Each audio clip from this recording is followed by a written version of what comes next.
ನನ್ನ ಹೆಸರು ಅರ್ಮಾನ್. ನನಗೆ ಪ್ರಜ್ಞೆ ಬಂದಾಗ ಸುತ್ತಲೂ ಒಂದು ರೀತಿಯ ಅಪರಿಚಿತ ಮೌನ ಮತ್ತು ಔಷಧಗಳ ವಾಸನೆ ಹರಡಿತ್ತು. ನನ್ನ ಕಣ್ಣುಗಳು ಮಂಜಾಗಿದ್ದವು, ಆದ್ರೆ ಬಿಳಿ ಚಾವಣಿ ಮತ್ತು ಗೋಡೆಗಳು ನಾನು ಆಸ್ಪತ್ರೆಯಲ್ಲಿದ್ದೇನೆ ಎಂದು ಹೇಳುತ್ತಿದ್ದವು. ತಲೆಯಲ್ಲಿ ವಿಪರೀತ ನೋವಿತ್ತು. ನಾನು ನೋವಿನಿಂದ ಮೂಲುಗುತ್ತಾ ಕಣ್ಣು ಮುಚ್ಚಿಕೊಂಡೆ.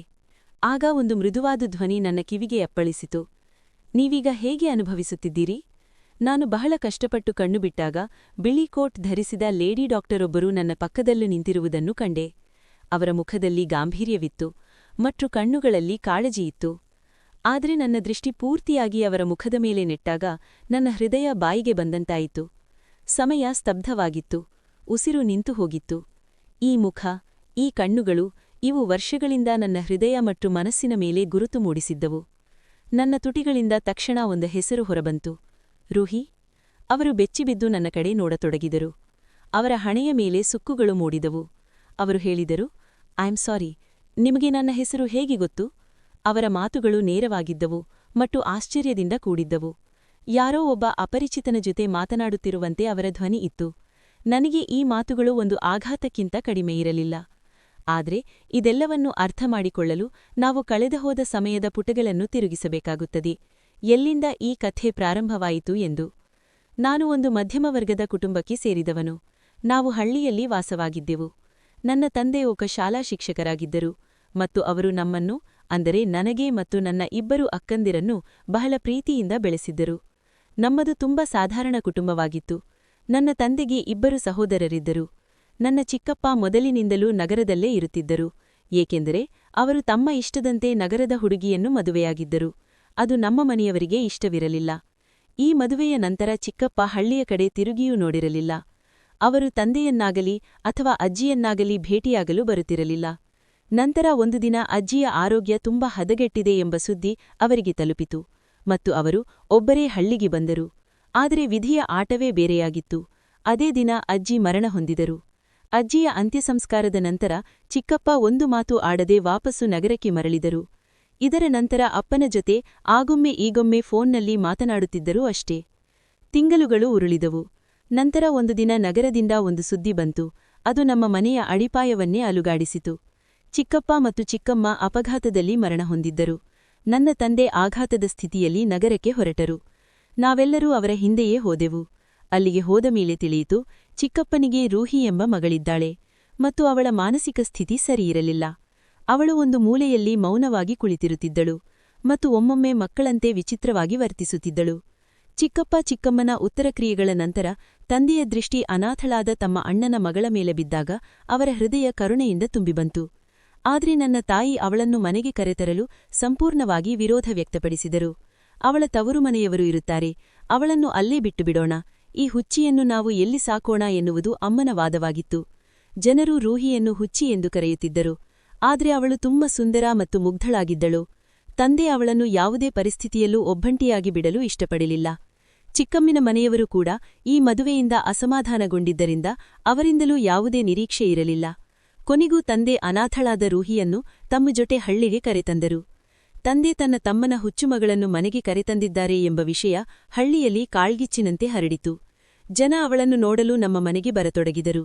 ಹೆಂಗಸರು ತಮ್ಮೊಳಗೆ ಮಾತನಾಡಿಕೊಳ್ಳುತ್ತಿದ್ದರು, ನೋಡಿ, ತಂದೆ ತಾಯಿಯ ಮನಸ್ಸು ನೋಯಿಸಿದರೆ ಫಲ ಹೀಗೆ ಇರುತ್ತದೆ, ಮಗಳು ಹುಚ್ಚಿಯಾಗಿ ಹುಟ್ಟಿದ್ದಾಳೆ ಎಂದು. ನನ್ನ ಅಮ್ಮನಿಗೂ ರೂಹಿ ಮೇಲೆ ತುಂಬ ಕೋಪ ಬರುತ್ತಿತ್ತು. ರೂಹಿಯ ಅಭ್ಯಾಸಗಳು 3-4 ವರ್ಷದ ಮಗುವಿನಂತೆ ಇತ್ತು. ಅವಳು ಸಣ್ಣ ವಿಷಯಗಳಿಗೂ ಚಪ್ಪಾಳೆ ತಟ್ಟುತ್ತಿದ್ದಳು, ತುಂಬ ಸಂತೋಷಪಡುತ್ತಿದ್ದಳು ಮತ್ತು ಕೆಲವೊಮ್ಮೆ ಹಠ ಮಾಡುತ್ತಿದ್ದಳು. ನನ್ನ ಹಿರಿಯ ಅಕ್ಕ ರೋಷನ್ಗೆ ಮದುವೆಯಾಗಿತ್ತು. ಒಂದು ದಿನ ರೂಹಿ ಅಕ್ಕನ ಮಗಳ ಫೀಡರ್, ಅಂದರೆ ಹಾಲು ಕುಡಿಯುವ ಬಾಟಲಿ ತೆಗೆದುಕೊಂಡು ತನ್ನ ಬಾಯಿಗೆ ಹಾಕಿಕೊಂಡಳು. ಈ ವಿಷಯಕ್ಕೆ ನನ್ನ ಅಕ್ಕ ಅವಳನ್ನು ಎಷ್ಟು ನಿರ್ದಯವಾಗಿ ಹೊಡೆದಳು ಎಂದರೆ ಅವಳು ಹೆದರಿ ಒಂದು ಮೂಲೆಯಲ್ಲಿ ಅವಿತುಕೊಂಡಳು. ಆ ಸಮಯದಲ್ಲಿ ತಂದೆ ಮನೆಯಲ್ಲಿರಲಿಲ್ಲ. ಅಕ್ಕ ಕೂಗಾಡುತ್ತಿದ್ದಳು, ಅಪ್ಪ ಎಲ್ಲಿಂದ ಈ ಸಂಕಷ್ಟವನ್ನು ತಂದಿದ್ದಾರೋ ಗೊತ್ತಿಲ್ಲ, ಇಷ್ಟು ದೊಡ್ಡವಳಾಗಿದ್ದಾಳೆ, ಆದ್ರೆ ಈಕೆಯ ಬುದ್ಧಿ ನೋಡಿ, ನನ್ನ ಮಗಡ ಫೀಡರ್ ಹಾಳು ಮಾಡಿದಳು ಎಂದು. ಅಮ್ಮ ಕೂಡ ಅವಳ ಸಂಗಪುಟ್ಟ ತಪ್ಪುಗಳಿಗೂ ಹೊಡೆಯುತ್ತಿದ್ದರು. ಒಂದು ದಿನ ಅಪ್ಪ ಅಮ್ಮನನ್ನು ರೂಹಿಗೆ ಹೊಡೆಯುವುದನ್ನು ನೋಡಿಬಿಟ್ಟರು. ಅವರು ತುಂಬಾ ಕೋಪಗೊಂಡು, ಸ್ವಲ್ಪವಾದರೂ ಆ ಭಗವಂತನ ಭಯವಿರಲಿ, ಯಾಕೆ ಈ ಅನಾಥ ಮಗುವಿನ ಮೇಲೆ ದೌರ್ಜನ್ಯ ಮಾಡುತ್ತೀರಿ ಎಂದರು. ಅಮ್ಮ ಅಪ್ಪನ ಮೇಲೆ ರೇಗಾಡಿದರು. ಎಲ್ಲಿಂದ ಈ ಹುಚ್ಚಿಯನ್ನು ತಂದು ನನ್ನ ತಲೆ ಮೇಲೆ ಕೂರಿಸಿದ್ದೀರಿ? ಇಂತಹವರಿಗೆ ಹುಚ್ಚು ಆಸ್ಪತ್ರೆಯೇ ಸರಿಯಾದ ಜಾಗ, ಮನೆಯಲ್ಲ. ಇವಳು ನನ್ನ ಇಡೀ ಮನೆಯನ್ನೇ ಹಾಳು ಮಾಡಿದ್ದಾಳೆ. ನನಗೆ ಇದನ್ನು ಸಹಿಸಲು ಸಾಧ್ಯವಿಲ್ಲ ಎಂದರು. ಮರುದಿನವೇ ಓಣಿಯ ಹೆಂಗಸೊಬ್ಬಳು ಅಮ್ಮನ ಹತ್ತಿರ ಬಂದು ಹೇಳಿದರು, ಅಯ್ಯೋ, ಈ ಹುಚ್ಚಿಯನ್ನು ಯಾಕೆ ಮನೆಯಲ್ಲಿ ಇಟ್ಟುಕೊಂಡಿದ್ದೀರಿ? ನಿನ್ನೆ ಬೀದಿ ಮಕ್ಕಳು ಇವಳಿಗೆ ಕಲ್ಲು ಹೊಡೆಯುತ್ತಿದ್ದರು. ಇಡೀ ಓಣಿಯಲ್ಲಿ ನಿಮ್ಮ ಮರ್ಯಾದೆ ಹೋಗುತ್ತಿದೆ. ಇವಳನ್ನು ಯಾವುದಾದರೂ ಹುಚ್ಚುವಾಸ್ಪತ್ರೆಗೆ ಬಿಟ್ಟು ಬನ್ನಿ. ಅಮ್ಮ ಹೇಳಿದರು, ನನ್ನ ಪತಿಗೆ ಇವಳೆಂದರೆ ತುಂಬ ಪ್ರಾಣ. ಅವರು ಇವಳನ್ನು ಹೋಗಲು ಬಿಡುವುದಿಲ್ಲ. ಆ ಹೆಂಗಸು ಒಂದು ಸಲಹೆ ನೀಡಿದಳು. ಹಾಗಾದ್ರೆ ನಿಮ್ಮ ಪತಿಗೆ ತಿಳಿಸದೆಯೇ ಇವಳನ್ನು ಹುಚ್ಚುವಾಸ್ಪತ್ರೆಗೆ ಬಿಟ್ಟು ಬನ್ನಿ. ನನಗೆ ಒಂದು ಹುಚ್ಚುವಾಸ್ಪತ್ರೆಯ ವಿಳಾಸ ಗೊತ್ತು. ನಾನು ಇದೆಲ್ಲವನ್ನೂ ಕೇಳುತ್ತಿದ್ದೆ ಮತ್ತು ನನ್ನ ರಕ್ತ ಕುದಿಯುತ್ತಿತ್ತು. ನಾನು ತಕ್ಷಣ ಅಮ್ಮಲನ್ನು ಕೇಳಿದೆ, ಇದೇನು ಮಾತು ನಡೆಯುತ್ತಿದೆ ಎಂದು. ಅದಕ್ಕೆ ಅವರು ನನ್ನ ಮೇಲೆಯೇ ರೇಗಿದರು. ಬಂದ ದೊಡ್ಡ ಅಪ್ಪನ ಚಮಚ, ಇವಳು ನಿನಗೆ ಏನಾಗಬೇಕು ಎಂದು ಇಷ್ಟೊಂದು ಕನಿಕರ ತೋರುತ್ತಿದ್ದೀಯಾ? ಅಷ್ಟರಲ್ಲಿ ತಂದೆಯೂ ಮನೆಗೆ ಬಂದರು. ನಾನು ಅವರಿಗೆ ಅಮ್ಮನ ಉದ್ದೇಶದ ಬಗ್ಗೆ ಎಲ್ಲವನ್ನೂ ತಿಳಿಸಿದೆ. ತಂದೆಯ ಮುಖ ಕೋಪ ಮತ್ತು ಅಸಹಾಯಕತೆಯಿಂದ ಕೆಂಪಾಗಿತ್ತು. ಅವರು ಸ್ವಲ್ಪ ಸಮಯ ಸುಮ್ಮನಿದ್ದರು. ನಂತರ ನನ್ನ ಕೈ ಹಿಡಿದು ತಮ್ಮ ಕೋಣೆಗೆ ಕರೆದುಕೊಂಡು ಹೋದರು. ಅವರ ಕಣ್ಣುಗಳಲ್ಲಿ ನಾನು ಹಿಂದೆಂದೂ ನೋಡಿರದ ಒಂದು ವಿನಂತಿಯಿತ್ತು. ಅವರು ನನ್ನನ್ನು ಹತ್ತಿರ ಕುಳ್ಳಿರಿಸಿಕೊಂಡರು. ದೀರ್ಘವಾಗಿ ನಿಟ್ಟುಸಿರುಬಿಟ್ಟು ಹೇಳಿದರು, ಮಗನೇ, ನಾನು ನಿನ್ನೊಂದಿಗೆ ಒಂದು ಬಹಳ ಮುಖ್ಯವಾದ ವಿಷಯ ಮಾತನಾಡಬೇಕಾಗಿದೆ. ಅವರ ಮಾತುಗಳ ಗಾಂಭೀರ್ಯ ನನ್ನನ್ನು ಗೊಂದಲಕ್ಕೀಡು ಮಾಡಿತು. ನಾನಂದೆ, ಹೇಳಿಯಪ್ಪ. ಅವರು ಹೇಳಿದರು, ಮಗನೇ, ನೀನು ನನ್ನ ಒಬ್ಬನೇ ಮಗ ಎಂದು ನನಗೆ ಗೊತ್ತು. ನೀನು ತಿಳುವಳಿಕೆಯುಳ್ಳವನು, ಬುದ್ಧಿವಂತನು. ಒಂದು ಕ್ಷಣ ಅವರು ತಮ್ಮ ಮಾತುಗಳನ್ನು ಅಲ್ಲಿಗೇ ನಿಲ್ಲಿಸಿದರು. ನಂತರ ಹೇಳಿದರು, ಮಗನೇ, ಎಲ್ಲರೂ ಯಾರನ್ನು ಹುಚ್ಚಿ ಎಂದು ತಿಳಿಯುತ್ತಿದ್ದಾರೋ ಅವಳು ಹುಚ್ಚಿಯಲ್ಲ. ಅವಳಿಗೆ ಕೇವಲ ಪ್ರೀತಿ ಮತ್ತು ಕಾಳಜಿ ಅಗತ್ಯವಿದೆ. ಅವಳು ಗುಣಮುಖಳಾಗುತ್ತಾಳೆ. ನಾನು ಹೌದೆಂಬಂತೆ ತಲೆಯಾಡಿಸಿದೆ. ಹೌದು ಅಪ್ಪ, ನನಗೆ ಗೊತ್ತು. ರೂಹಿ ಬಹಳಷ್ಟು ವಿಷಯಗಳನ್ನು ಅರ್ಥಮಾಡಿಕೊಳ್ಳುತ್ತಾಳೆ. ಅಪ್ಪನ ಕಣ್ಣುಗಳಲ್ಲಿ ಭರವಸೆಯ ಕಿರಣವೊಂದು ಮಿಂಚಿತು. ಅವರು ಹೇಳಿದರು, ಹಾಗಾದ್ರೆ ನೀನು ಒಂದು ಕೆಲಸ ಮಾಡುವೆಯಾ? ನನ್ನ ಗೌರವ ಉಳಿಸುವೆಯಾ? ಅವರು ನನ್ನ 2 ಕೈಗಳನ್ನೂ ತಮ್ಮ ನಡುಗುತ್ತಿರುವ ಕೈಗಳಲ್ಲಿ ಹಿಡಿದುಕೊಂಡು ಹೇಳಿದರು, ನೀನು ರೂಹಿಯನ್ನು ಮದುವೆಯಾಗು. ಅವರ ಈ ಮಾತುಗಳು ನನ್ನ ತಲೆಯ ಮೇಲೆ ಬಾಂಬ್ ಬಿದ್ದಂತಾಯಿತು. ಕೋಣೆಯಲ್ಲಿ ಅತೀವ ಮೌನ ಆವರಿಸಿತು. ನಾನು ಯೂನಿವರ್ಸಿಟಿ ವಿದ್ಯಾರ್ಥಿಯಾಗಿದ್ದೆ. ನನಗೆ ಆದ ಕೆಲವು ಕನಸುಗಳಿದ್ದವು, ಯೋಜನೆಗಳಿದ್ದವು. ಇಡೀ ಜಗತ್ತು ಯಾರನ್ನು ಹುಚ್ಚಿಯೆಂದು ಕರೆಯುತ್ತದೆಯೋ ಅಂತಹ ಹುಡುಗಿಯನ್ನು ನಾನು ಮದುವೆಯಾಗಬೇಕೆ? ನಾನು ಕೇಳಿದೆ, ಅಪ್ಪ, ನೀವು ಏನ್ ಹೇಳುತ್ತಿದ್ದೀರಿ? ನನ್ನ ಧ್ವನಿ ಬಹಳ ಕಷ್ಟಪಟ್ಟು ಹೊರಬಂತು. ಅಪ್ಪ ಹೇಳಿದರು, ಮಗನೇ, ಇದನ್ನು ಬಿಟ್ಟರೆ ನನ್ನ ಮುಂದೆ ಬೇರೆ ದಾರಿಯಿಲ್ಲ. ನಿನ್ನ ತಾಯಿ ಅವಳನ್ನು ಹುಚ್ಚುವಾಸ್ಪತ್ರೆಗೆ ಕಳುಹಿಸಿಯೇ ಸಿದ್ಧ ಎಂದು ಹಠಂ ಹಿಡಿದಿದ್ದಾಳೆ. ನನ್ನ ಸಹೋದರನ ಅಮಾನತ್ತಿಗೆ, ಅಂದರೆ ನೆನಪಿಗೆ, ಹೀಗಾಗಲು ನಾನು ಬಿಡುವುದಿಲ್ಲ. ನೀನು ಅವಳನ್ನು ನಿನ್ನ ಆಶ್ರಯಕ್ಕೆ ತೆಗೆದುಕೊಂಡರೆ ಯಾರೂ ಅವಳ ಕಡೆ ಕೆಟ್ಟ ದೃಷ್ಟಿಯಿಂದ ನೋಡಲು ಧೈರ್ಯ ಮಾಡುವುದಿಲ್ಲ. ಅವಳು ಈ ಮನೆಯಲ್ಲಿ ಗೌರವದಿಂದ ಬದುಕಬಹುದು. ನಾನು ಮೌನವಾದೆ. ಒಂದು ಕಡೆ ಅಪ್ಪನ ಅಸಹಾಯಕ ಕಣ್ಣುಗಳಿದ್ದವು, ಇನ್ನೊಂದು ಕಡೆ ರೂಹಿಯ ಮುಗ್ಧ ಮುಖ. ಓಣಿಯ ಮಕ್ಕಳು ಅವಳಿಗೆ ಕಲ್ಲು ಹೊಡೆಯುತ್ತಿದ್ದಾಗ ಅವಳು ನೋವಿನಿಂದ ಅಳುವ ಬದಲು ಆಶ್ಚರ್ಯದಿಂದ ಅವರನ್ನು ನೋಡುತ್ತಿದ್ದಳು. ನನಗೆ ನೆನಪಾಯಿತು. ತನ್ನೊಂದಿಗೆ ಯಾಕೆ ಹೀಗಾಗುತ್ತಿದೆ ಎಂಬುದು ಅವಳಿಗೆ ಅರ್ಥವೇ ಆಗುತ್ತಿರಲಿಲ್ಲ. ನಂತರ ನನ್ನ ಅಕ್ಕ ಅವಳನ್ನು ನಿರ್ದಯವಾಗಿ ಹೊಡೆದದ್ದು ನೆನಪಿಗೆ ಬಂತು. ಆದರೆ ಇನ್ನೊಂದು ಕಡೆ ನನ್ನ ಭವಿಷ್ಯವಿತ್ತು. ನನ್ನ ಓದು, ವೃತ್ತಿಜೀವನ, ಗೆಳೆಯಲು ಮತ್ತು ಜನರು ಏನು ಹೇಳಬಹುದು ಎಂಬ ಆತಂಕ. ನಾನು ಯಾವುದೇ ಉತ್ತರ ನೀಡದೆ ಎದ್ದು ಕೋಣೆಯಿಂದ ಹೊರಬಂದೆ. ಅಪ್ಪ ನನ್ನನ್ನು ತಡೆಯಲಿಲ್ಲ. ಆದರೆ ಅವರ ನಿರಾಸೆಯನ್ನು ನೋಡುವುದು ನನಗೆ ಸಾಧ್ಯವಾಗುತ್ತಿರಲಿಲ್ಲ. ಆ ರಾತ್ರಿ ನನಗೆ ನಿದ್ದೆ ಬರಲಿಲ್ಲ. ನಾನು ನನ್ನ ಕೋಣೆಯಲ್ಲಿ ಇತ್ತತ್ತ ಓಡಾಡುತ್ತಿದ್ದೆ. ನಾನು ಕಣ್ಣು ಮುಚ್ಚಿದಾಗಲೆಲ್ಲ ರೂಹಿಯ ನಗುತ್ತಿರುವ, ಚಪ್ಪಾಳೆ ತಟ್ಟಿತ್ತುರುವ ಮುಖ ನನ್ನ ಕಣ್ಣು ಮುಂದೆ ಬರುತ್ತಿತ್ತು. ಅವಳು ಹುಚ್ಚಿಯಾಗಿರಲಿಲ್ಲ. ಅವಳು ಕೇವಲ ಒಂದು ದೊಡ್ಡ ದೇಹದಲ್ಲಿ ಸಿಕ್ಕಿಕೊಂಡ ಪುಟ್ಟ ಮಗುವಾಗಿದ್ದಳು. ಅವಳ ಮೆದುಳು ತಂದೆತಾಯಿಯ ಸಾವಿನ ಆಘಾತದಲ್ಲಿ ಎಲ್ಲೂ ನಿಂತು ಹೋಗಿತ್ತು. ನಾನು ನಿರಾಕರಿಸಿದರೆ ಅಮ್ಮ ನಿಜವಾಗಲೂ ಅವಳನ್ನು ಹುಚ್ಚುವಾಸ್ಪತ್ರೆಗೆ ಕಳುಹಿಸಿಬಿಡುತ್ತಾರೆ ಎಂದು ಯೋಚಿಸಿದೆ.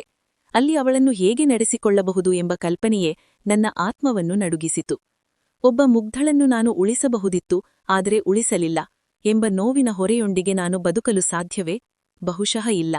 ಇದು ನನ್ನ ಜೀವನದ ಅತಿದೊಡ್ಡ ಪರೀಕ್ಷೆಯಾಗಿತ್ತು. ಅಂತಿಮವಾಗಿ ಬಹಳ ಆಲೋಚನೆಯ ನಂತರ ನಾನು ಒಂದು ನಿರ್ಧಾರಕ್ಕೆ ಬಂದೆ. ನನ್ನ ಜೀವನವನ್ನೇ ಬದಲಿಸಬಲ್ಲ ನಿರ್ಧಾರವದು. ಮರುದಿನ ಬೆಳಿಗ್ಗೆ ನಾನು ನೇರವಾಗಿ ಅಪ್ಪನ ಕೋಣೆಗೆ ಹೋದೆ. ಅಮ್ಮ ಕೂಡ ಅಲ್ಲೇ ಕುಳಿತಿದ್ರು.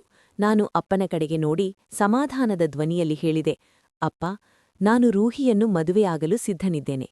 ಇದನ್ನು ಕೇಳಿದ ತಕ್ಷಣ ಅಮ್ಮ ಇದ್ದಕ್ಕಿದ್ದಂತೆ ಕುಳಿತಲ್ಲೇ ಹಾರಿ ಎದ್ದು ಕೇಳಿದ್ರು, ನಿನಗೇನಾದ್ರೂ ಹುಚ್ಚು ಹಿಡಿದಿದೆಯೇ? ನೀನೇನ್ ಹೇಳುತ್ತಿದೀಯಾ? ನಿನ್ನ ಮೆದುಳು ಕೆಟ್ಟಿದೆ ಎಂದು ನನಗನಿಸುತ್ತಿದೆ. ನೀನು ಈ ಹುಚ್ಚಿ ಹುಡುಗಿಯನ್ನು ಮದುವೆಯಾಗುತ್ತೀಯಾ? ನೀನು ನನ್ನ ಒಬ್ಬನೇ ಮದ. ನಿನ್ನ ಜೀವನ ಹಾಳಾಗಲು ನಾನು ಬಿಡುವುದಿಲ್ಲ. ಈ ಹುಚ್ಚಿ ರೂಹಿಯೊಂದಿಗೆ ನಿನ್ನ ಮದುವೆ ನಡೆಯಲು ನಾನು ಎಂದಿಗೂ ಬಿಡುವುದಿಲ್ಲ. ಅವರು ಕಿರುಚುತ್ತಿದ್ದರು ಮತ್ತು ಅವರ ಮುಖ ಕೋಪದಿಂದ ಕೆಂಪಾಗಿತ್ತು. ಅಪ್ಪ ಏನಾದ್ರೂ ಹೇಳುವ ಮೊದಲೇ ನಾನು ಮಾತು ಪ್ರಾರಂಭಿಸಿದೆ. ನಾನಂದೆ, ಅಮ್ಮ, ಇದು ನನ್ನ ಜೀವನ ಮತ್ತು ಇದು ನನ್ನ ಸ್ವಂತ ನಿರ್ಧಾರ. ನನ್ನ ಮೇಲೆ ಯಾರ ಒತ್ತಾಯವೂ ಇಲ್ಲ. ನಾನು ರೂಹಿಯನ್ನು ಮದುವೆ ಆಗುತ್ತೇನೆ ಎಂದು ಹೇಳಿದ್ದೇನೆ ಎಂದರೆ ಆಗುತ್ತೇನೆ ಅಷ್ಟೇ. ನನ್ನ ಮಾತುಗಳಲ್ಲಿ ಎಂತಹ ದೃಢತೆ ಇತ್ತೆಂದರೆ ಅಮ್ಮ ಒಂದು ಕ್ಷಣ ಸ್ತಬ್ಧರಾದರು. ಆದ್ರೆ ಅವರು ಸುಲಭವಾಗಿ ಸೋಲೊಪ್ಪುವವರಲ್ಲ. ಅವರು ಕೂಡಲೇ ಫೋನ್ ಮಾಡಿ ನನ್ನ ಇಬ್ಬರೂ ಅಕ್ಕಂದಿರನ್ನು ಕರೆಸಿದರು. ಮರುದಿನವೇ ನನ್ನ ಇಬ್ಬರೂ ಅಕ್ಕಂದಿರು ಮನೆಗೆ ಬಂದರು ಮತ್ತು ಬಂದ ತಕ್ಷಣ ನನ್ನೊಂದಿಗೆ ಜಗಳವಾಡಲು ಶುರುಮಾಡಿದರು. ಅವರು ಹೇಳಿದ್ರು, ನಿನಗೆ ಹುಚ್ಚೆ? ನಾವು ನಿನ್ನ ಮದುವೆಯ ಬಗ್ಗೆ ಎಷ್ಟು ಕನಸುಗಳನ್ನು ಕಂಡಿದ್ದೆವು.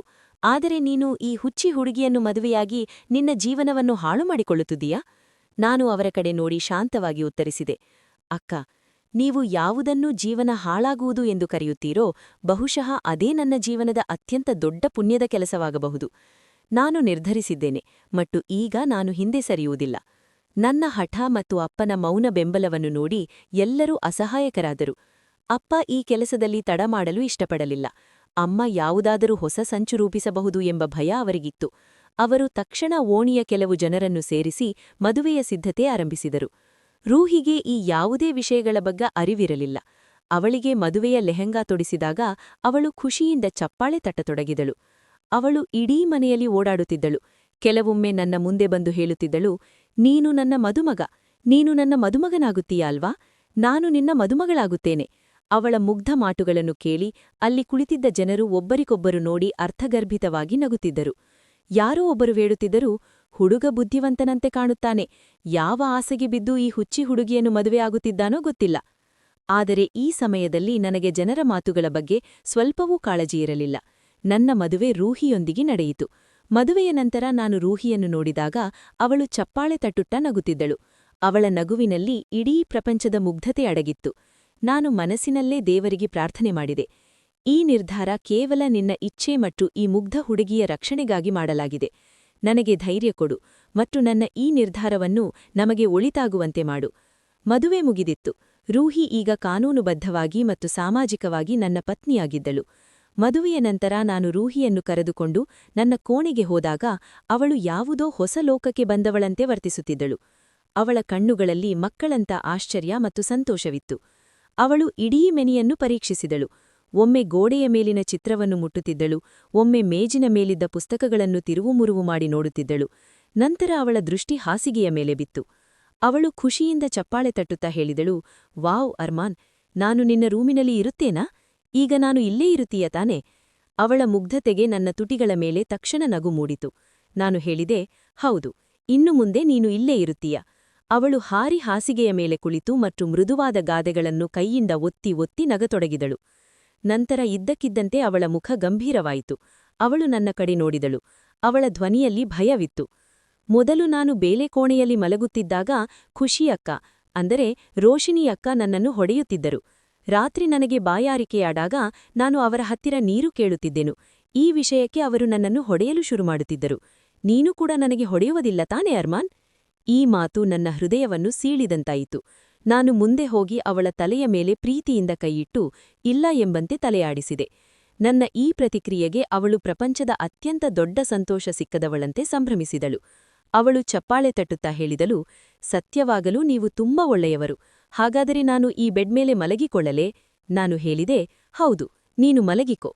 ಆ ಸಮಯದಲ್ಲಿ ಅವಳ ಮುಗ್ಧ ಮುಖ ನನಗೆ ತುಂಬ ಮುದ್ದಾಗಿ ಕಾಣುತ್ತಿತ್ತು. ಜನರು ಅವಳನ್ನು ಹುಚ್ಚಿ ಎನ್ನುತ್ತಿದ್ದರು.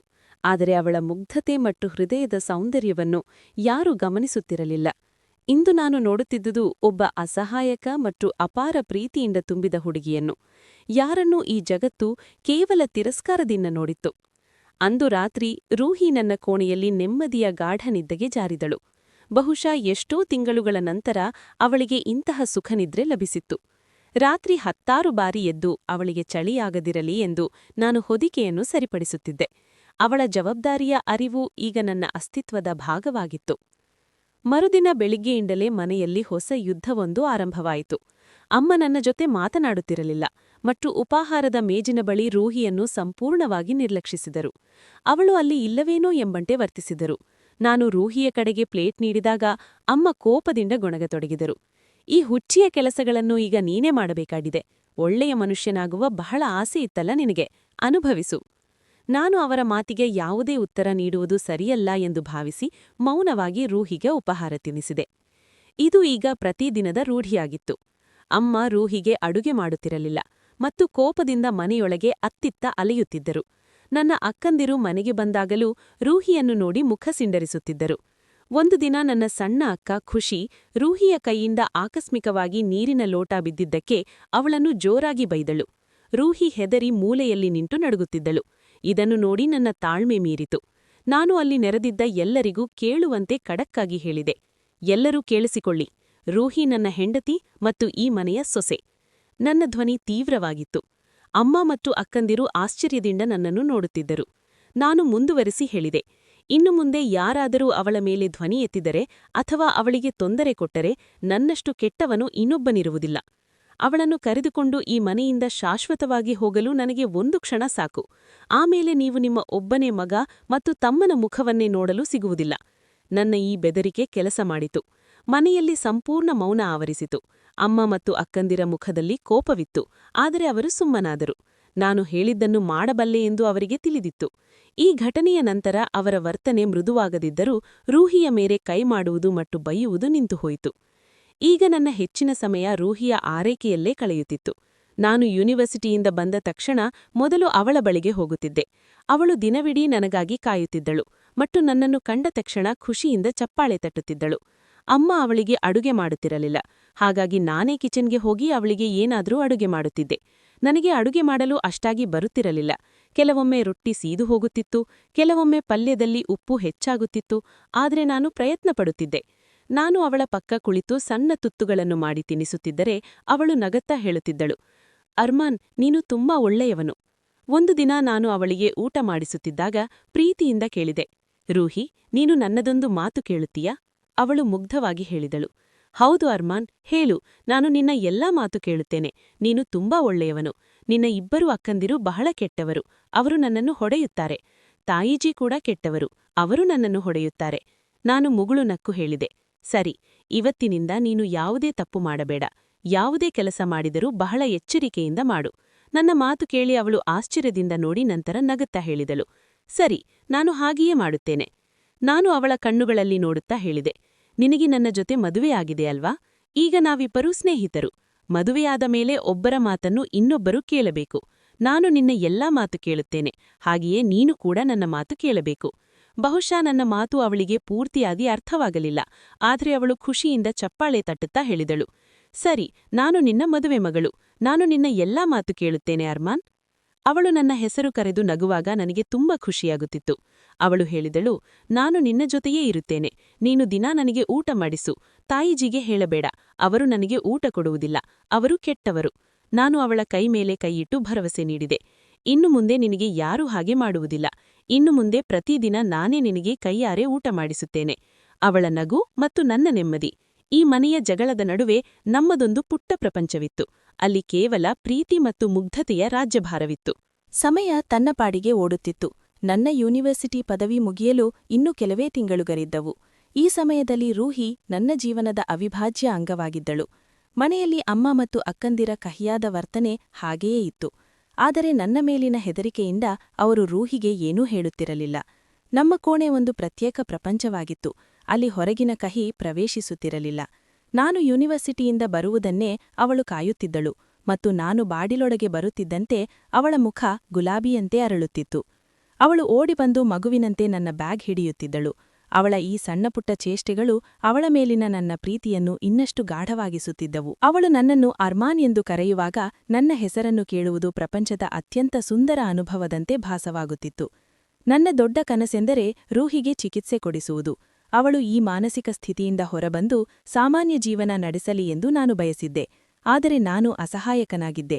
ಅಪ್ಪನ ಪೂರ್ತಿ ಸಂಬಳ ಅಮ್ಮನ ಬಳಿ ಹೋಗುತ್ತಿತ್ತು ಮತ್ತು ನನಗೆ ಕೇವಲ ಖರ್ಚಿಗೆ ಮಾತ್ರ ಹಣ ಸಿಗುತ್ತಿತ್ತು. ಅದರಲ್ಲಿ ಜೀವನ ನಡೆಸಬಹುದಿತ್ತೇ ಹೊರತು ರೂಹಿಯ ಚಿಕಿತ್ಸೆ ಅಸಾಧ್ಯವಾಗಿತ್ತು. ನನ್ನ ಎಲ್ಲಾ ಭರವಸೆಗಳು ನನ್ನ ಕೆಲಸದ ಮೇಲಿದ್ದವು.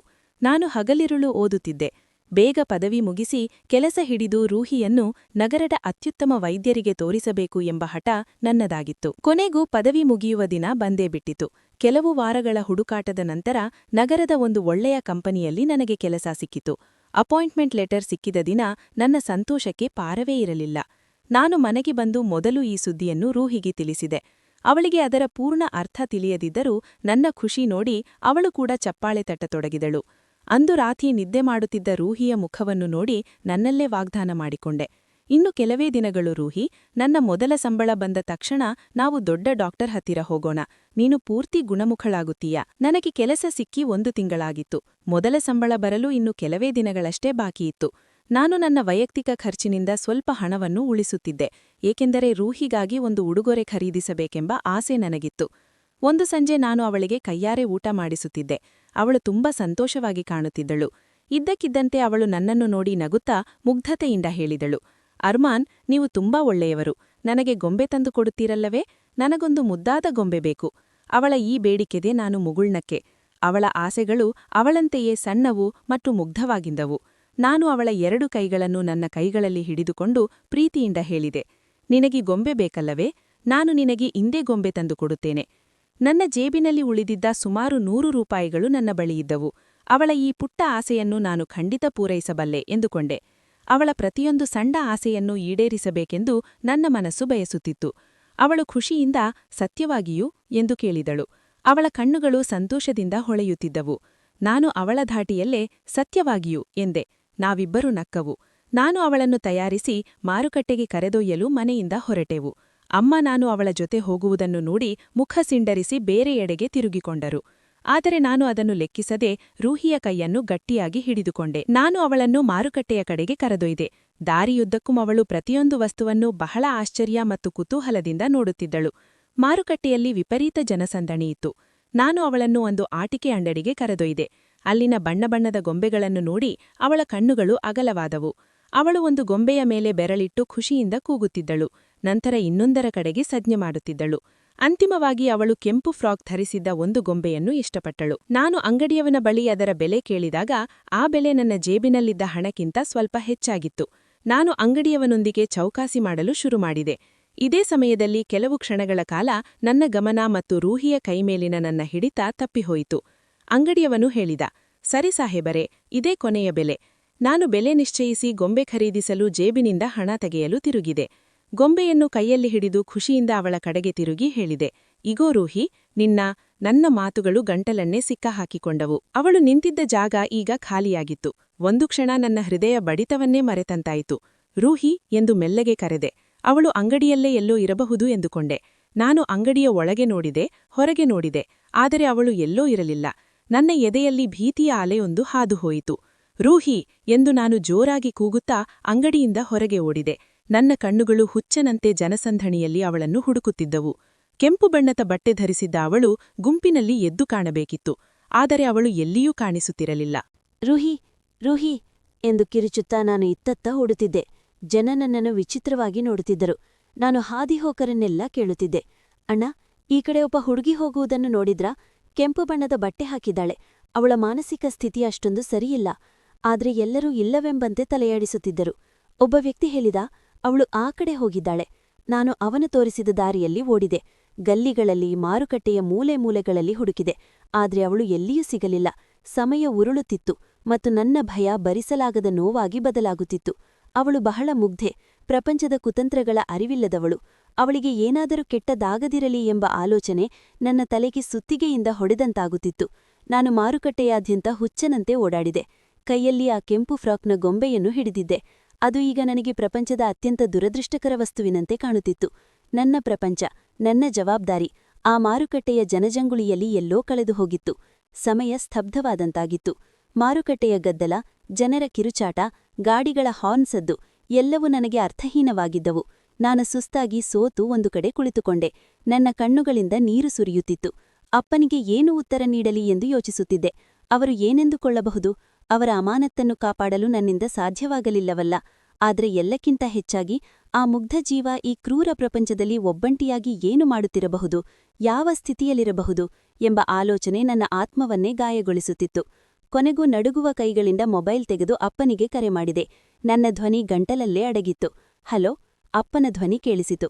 ನಾನು ಕೇವಲ ಇಷ್ಟೇ ಹೇಳಲು ಸಾಧ್ಯವಾಯಿತು, ಅಪ್ಪ, ರೂಹಿ ಎಂದು ಜೋರಾಗಿ ಅಳಲು ಪ್ರಾರಂಭಿಸಿದೆ.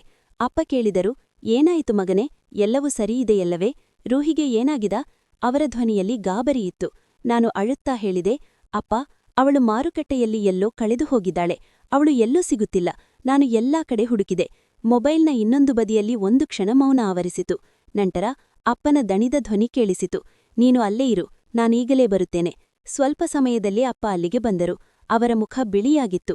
ಆದರೂ ಅವರು ನನಗೆ ಧೈರ್ಯ ತುಂಬಿ ಹೇಳಿದರು, ಧೈರ್ಯವಾಗಿರು ಮಗನೇ, ಅವಳು ಸಿಗುತ್ತಾಳೆ. ದೇವರು ಎಲ್ಲವನ್ನೂ ಸರಿಮಾಡುತ್ತಾನೆ. ಅಂದು ರಾತ್ರಿ ನಾವಿಬ್ಬರೂ ಸೇರಿ ನಗರದ ಎಲ್ಲಾ ಗಲ್ಲಿಗಳನ್ನು ಹುಡುಕಿದೆವು. ಆದ್ರೆ ರೂಹಿಯ ಸುಳಿವು ಎಲ್ಲೂ ಸಿಗಲಿಲ್ಲ.